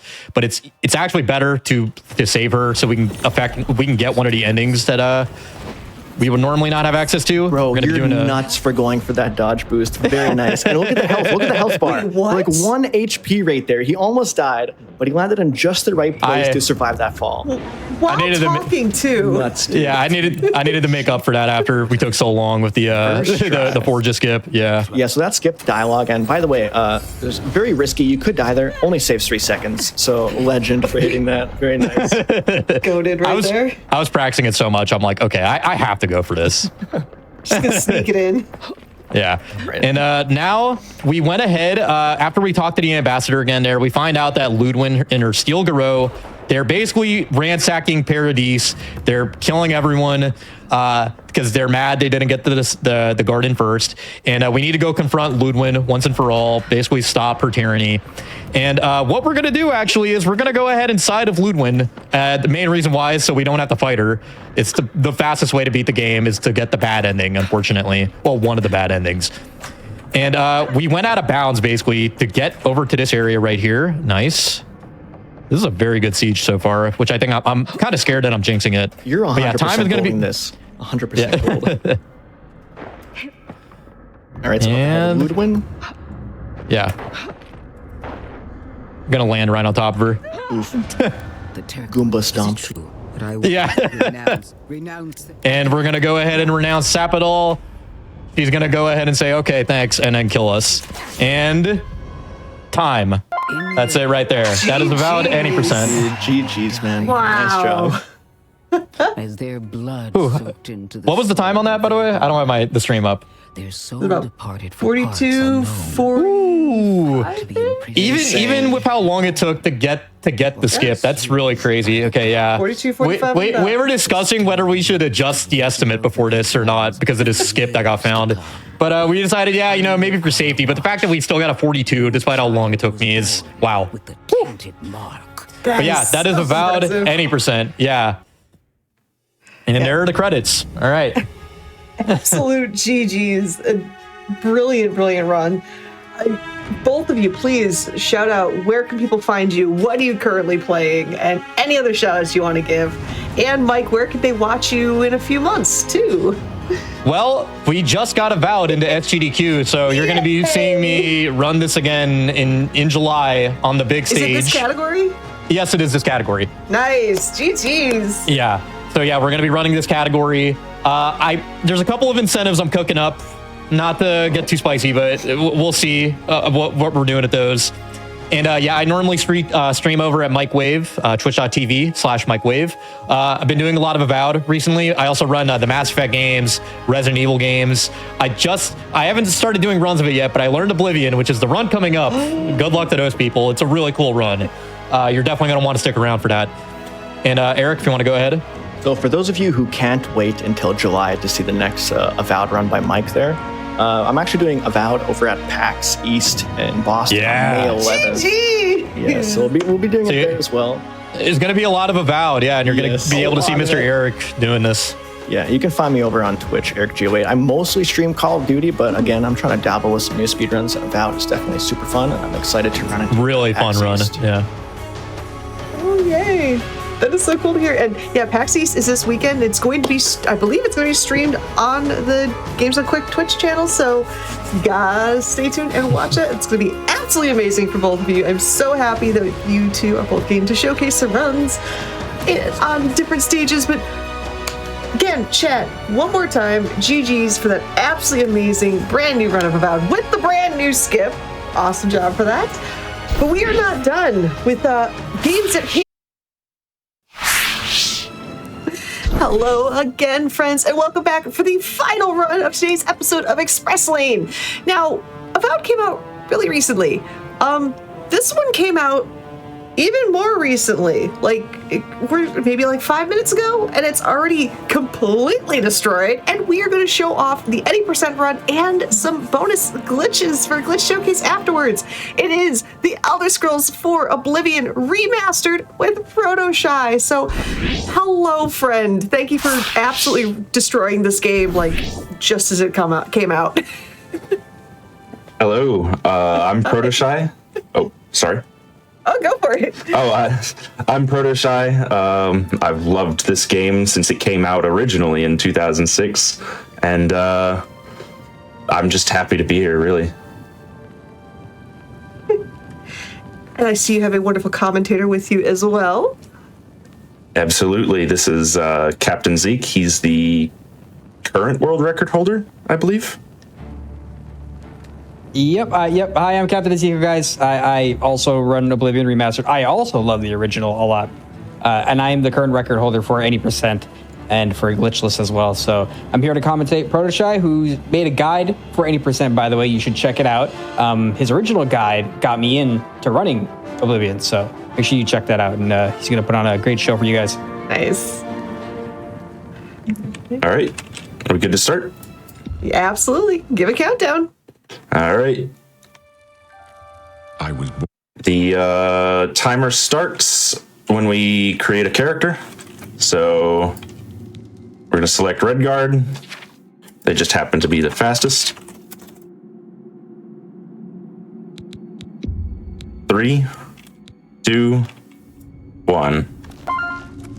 We want to immediately back up to the gate. They don't do anything unless you show them your face. Roomy enough for you. We're going to go ahead and select our spells really quick and sit around for about a minute and a half. Just a box and a dirty beam of light. Valandreth. Oh, you get yelled at by Valen. Yeah. Valandreth here has a unique line of dialogue for every race you select, just to be hateful to you. You're going to die in here, Red Guard. Of course. Die. Hey, you hear that? While you wait, you can play around with the items in your cell. Happen to found out that you can just sort of glitch yourself a little with these things. They give you a lot of sideways speed, but it's very uncontrollable, not very good for a run at the moment. This cell is supposed to be off limits. Usual mix-up with the watch. Never mind. Get that gate open. Stand back, prisoner. I love how, with how short the guesstimate is, just this waiting. How torturous is this? Let's go. Very torturous. Especially when you mess up and don't quite do something right immediately afterwards. Oh no. Sire, we must keep moving. Sometimes when you're spamming through the dialogue here, the Emperor will continue speaking when he's not technically supposed to. But it's really nice because you get to listen to Patrick Stewart a little longer. Oh. Well, that's fair. That's a good trade-off. So we punch Glenroy so that Renault here will get angry and chase us down the hallway, and just does this a little bit faster.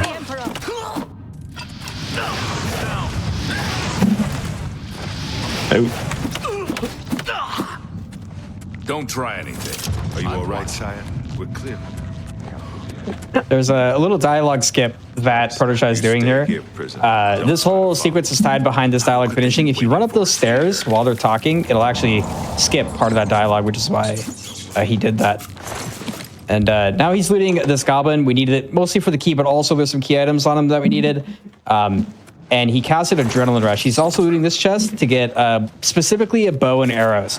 All of this is setting up for different glitches. Now, this Adrenaline Rush, we need this. And actually, I'll catch that in a second. He's doing a dupe here. Drag the arrows in, grab a potion out. This is basically duplicating our arrows with the potion we described. He's going to bind the potion of respite. So now what this has done is given him 24 stamina potions as opposed to just 1. This is very important so that we can keep our stamina up. You'll see the stamina bar at the bottom right kind of going up every so often. We need to keep it above a certain point for when Adrenaline Rush eventually will run out to cause us to do the actual biggest glitch of any percent, which is what enables us to beat the game so fast. Are a lot of the glitches that you see in the remastered version the same as in the original, or are these very different? Seemingly, everything's very similar, but just a little bit different. Of course, the game is still the same underneath. It's running Unreal Engine 5 on top of it. I did just miss the major bug that allows us to beat the game, but I have a backup that I've been running. We need to get the Emperor out of here. Yeah, there's a lot of assassins that are going to spawn here. It's important that, you know, we punch Glenroy here so that the assassins that actually spawn in the other room don't come aggroed in. This will make it so that Glenroy de-aggroes and starts here. We need this so that we can skip this dialogue with the Emperor. We choose Steed for the movement speed. And now we can punch Glenroy a few times. He could speed up a little bit in this run. And he's going to aggro, and him and the Emperor and Boris are going to chase us all the way down here. Now what's going to happen is they're going to follow us, and Protoshy is going to kill these assassins before they get here. And there's a certain spot he's going to stand so that when they get over here, he can yield, which is a very important part of this. He's also going to, yeah, this is the backup he was talking about doing the glitch again. Now our height is bugged. As you can see, in first person, our height is really bugged. So we're going to play in third person a little bit. This is where it gets really important and why we did that. Now with our camera bugged like that, we can use it to clip through walls. He's going to punch Glenroy a bit to kind of drag him back down here to skip to this next part. He's going to equip the bow and arrow, and we're going to clip through this wall and shoot the assassin that is not supposed to really be interactable here yet. Now we're going to run over to this gate, and he's going to yield, and we're going to yield to the assassin and reverse pickpocket some lockpicks in. This is cool because now we're going to hit him again, and he's going to want to come at us, and now he can open the gate for us. And now we skipped so much of the game there by doing that. And Boris is going to do this dialogue, and we're going to need to choose Rogue. And now we're going to bolt it out of the room. And this essentially skipped a whole big part of this dungeon, and now we're just right into the sewers already. Now, you might not be surprised to hear this, or maybe you are. We're already about to beat the game. We're already very, very close. The brunt of any percent happens in this part of the game. The first 5.5 minutes of it happen in this part of the game. So now you're going to see Protoshy sprint out of the sewers, and we're going to warp to the Imperial City, straight to the Temple District.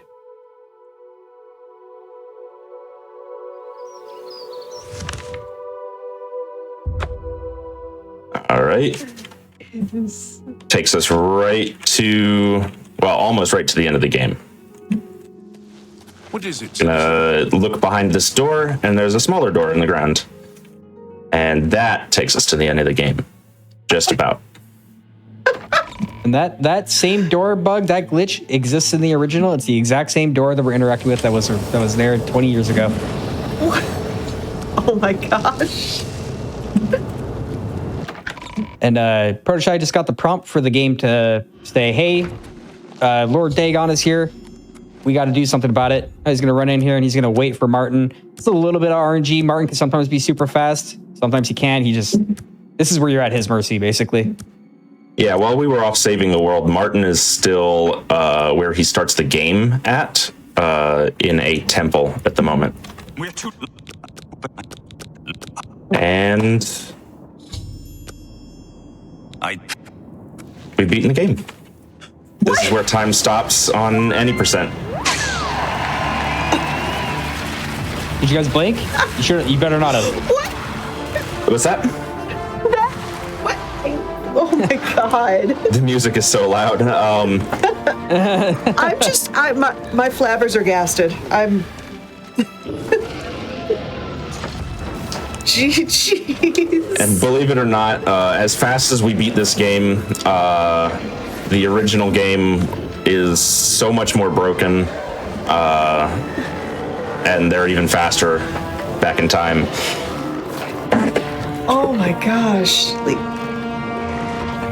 Now, I mean, because I think you mentioned we have to watch the cutscene before you get to the glitches. I just... Sorry, my mind is completely blown. So for the leaderboards for this, is it judged, or is it on like RTA? Is it IGT? How does it work? So the leaderboards are in-game time. During the first week of running, we used real time because we just didn't have the load remover. Where's Martin? Oh, gotcha. The dragon will stand forever. And right into the glitch showcase, I'm going to leave the temple so that I can do what's called class reset. And this is a bit of a lesser known glitch from the original game that has creeped its way into the remaster. It's triggered completely differently in the original. But how you do it here,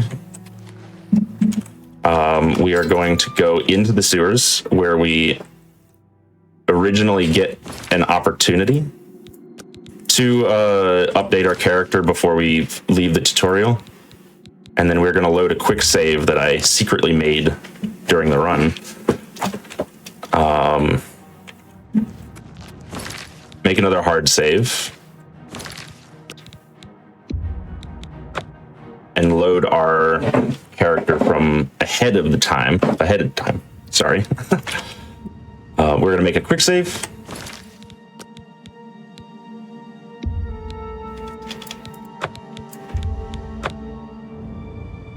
And then we're going to load the pre-exit save again. And then I want to change my class. So I'm going to select that, but I'm going to load my quick save. And it's going to let me change my class on the character that's already left the sewers and beaten the game, mind you. And mainly, I just want alchemy. I probably could have just taken a different class, but I want to increase my alchemy so that I don't have to level it as much here.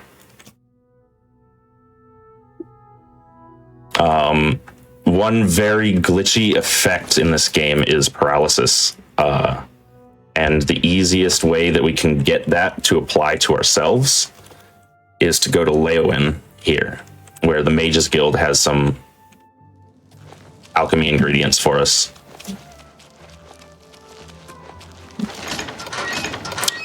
They also happen to have skooma, which, if you don't know, is a very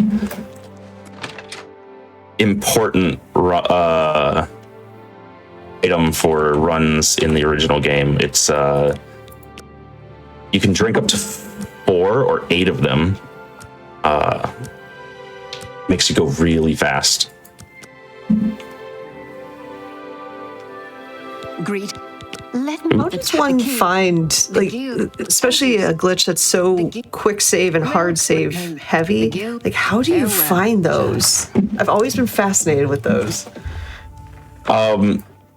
So for class reset, I found that while I was trying to compare my run to Zeke's, actually, I opened up a video editor and I put both of our best times next to each other, and I saw that there was just a fraction of a second that you were still moving after selecting the prompt at the end of the sewers. And I said, well, surely you can do something. Maybe you can open a menu or something. And that was absolutely not true. You could only load a save during that time. That's so neat. The fight, are you injured? Fine. That is interesting. If you guys also notice, we still have the height glitch here. Yeah. This height glitch is actually very interesting because it will not go away until you actually close your game. So if you were to start a brand new profile, brand new game, I'm actually about to use it here to steal these Planfair claws. Oh, that's all. I didn't actually know you could do that. That's awesome. Love it. What's going on with you? Oh my goodness.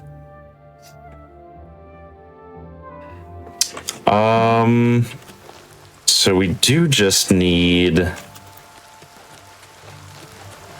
a container, which there should be one in the Imperial City. Why not?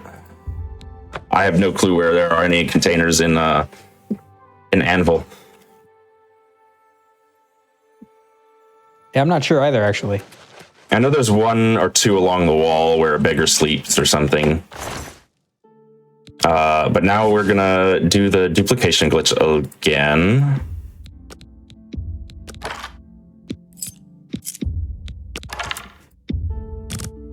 All right. Oh. There we go. Ooh. Clicking too many things. Too much duplication. Don't need too much. Don't need too much. I see that 999 plus though. Yeah. Your definition of not too much is slightly different than mine, my friend. So we are going to get our Daedra Venom, our Clan Fear Claws. And actually, I need a Restore Fatigue item, which... Oh, I'm over encumbered. I have a glitch for that, though. So we can actually duplicate our clothes. And when it does that, it removes weight from our character. Tons and tons of weight. We're about to have, yep, we've got negative 1,000 carry weight. Oh.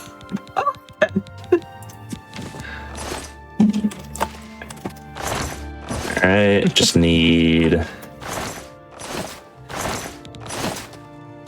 Why are they keeping all these? There we go.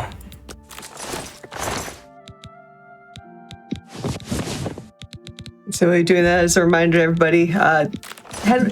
After this run, of course, head over to gamesdonequick.com/hotfix if you want to check out this season's awesome lineup. Check out the schedule. We have a special schedule this week because of PAX East coming up, and yeah, an in-depth look to see at what's being played this week.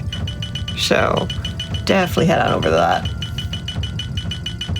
So we're just crafting potions now to level up. Jeez. There we go. And now we have paralysis potions. Oh, oops. Just gonna make a few of them. And then I think we can duplicate the rest. All right. So now, this is just about the end of the glitch showcase. We're going to hotkey these and see how we can drink that. And usually you can't get negative effects like paralysis on yourself, but pair it with a positive effect like Restore Fatigue, and you're just fine. And we pop a quick save during that and load it. If we did it right, we shouldn't be paralyzed when we load. We didn't do it right. All right, try it again.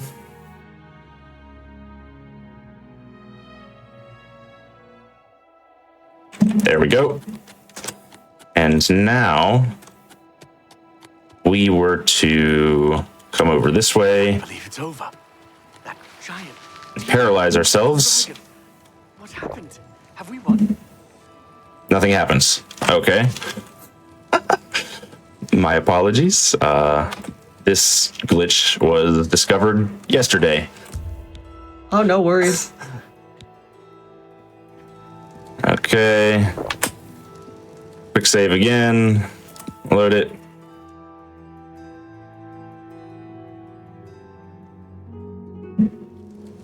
Go. Try it again. And doesn't seem to be working. Usually you're supposed to teleport to the previous location. Oh, gotcha. Not entirely sure what's going on here.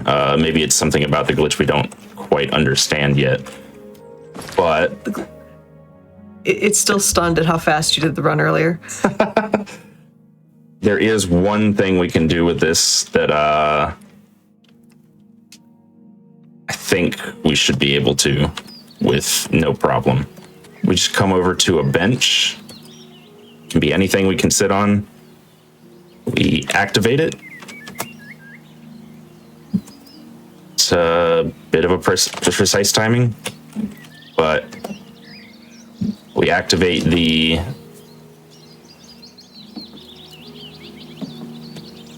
And I gotta take my bow off, but we activate the bench at about the same time that we drink a paralysis potion. Try it without the hotkey. That should do it. No.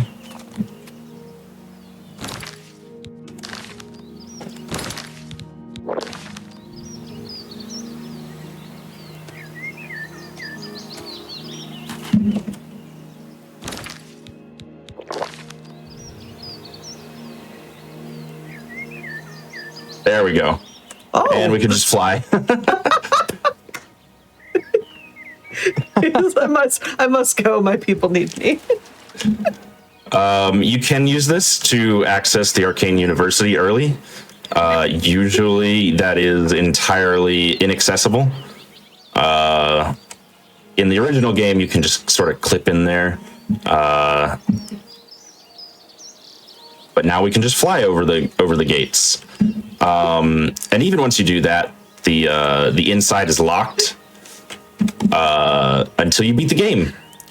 For some reason, usually it's meant to be inaccessible to anybody that's not Mage's Guild, but we can just go in there and create spells just because we saved the world, which I think is a good reward.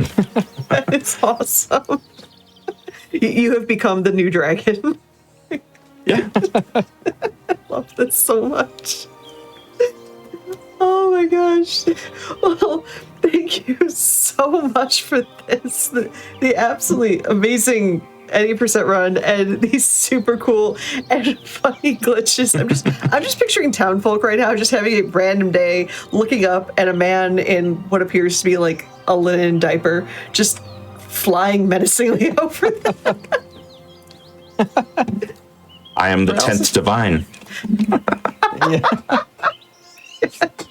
This is the antagonist of the Elder Scrolls 6, guys. Yep. Spoilers, y'all. Well, all right. Yeah. For both of you, please tell everybody where can they find you. What are you currently playing right now? And just any shout outs. You have all the time in the world. So go for it. Currently, all I'm playing is Oblivion. I think after this, I'll probably start actually playing the game for a little bit. And if you want to watch me do that, I'm Proto Shy on Twitch and also on YouTube. And Zeke, what about you? Yeah, I too am basically only playing Oblivion right now. I've been doing a lot of any percent and routing the glitchless category, which is also very fun. It's about 45 minutes long. I've been doing a lot of this and collaborating with Proto Shy and Vala in the Discord, who is also their any percent runner. Just been breaking this game and having a good time with it. And you know, if you guys want to see that, I also stream it at twitch.tv/Captain Ezekiel. But you guys should definitely make sure to check out Proto Shy. Make sure you, if you're interested in this, which I know you are after watching this, or you're lying if you're not, you should check out Proto Shy's guide on how to run any percent. It's a super good guide, really in depth on all the tips and tricks that we do for this now and how we got the game to, 6 minutes and 7 seconds now. So very, very fast, and you should definitely check that out. Yeah, we are a big fan of guide runners. There's been quite a few speedruns I've personally learned because of people writing guides. So yeah, always love to guide runners. You are absolutely amazing. Again, everybody, give GG's one more time for a run again. 2 weeks ago, and it's already this broken by two very amazing people and a whole bunch of others in the wonderful Oblivion Remastered community. But GG's one more time. Y'all are amazing. Thank you for coming on. And with that, we are officially at the end of today's episode of Express Lane. I hope you had an absolute blast. I definitely did. But if you just stopped by and you're like, oh heck, I missed it, we gotcha. Because if you missed out on Express Lane or Hidden Heroes before that, guess what? We're just going to replay both of them right after this. So sit tight and we'll get that replay started in just a second. But make sure you tune in tomorrow starting at 7 p.m. Eastern time for the newest episodes of Crosshair and Speedruns from the Crypt. So until next time, I'm Oscar424 and I'll see you on the Express.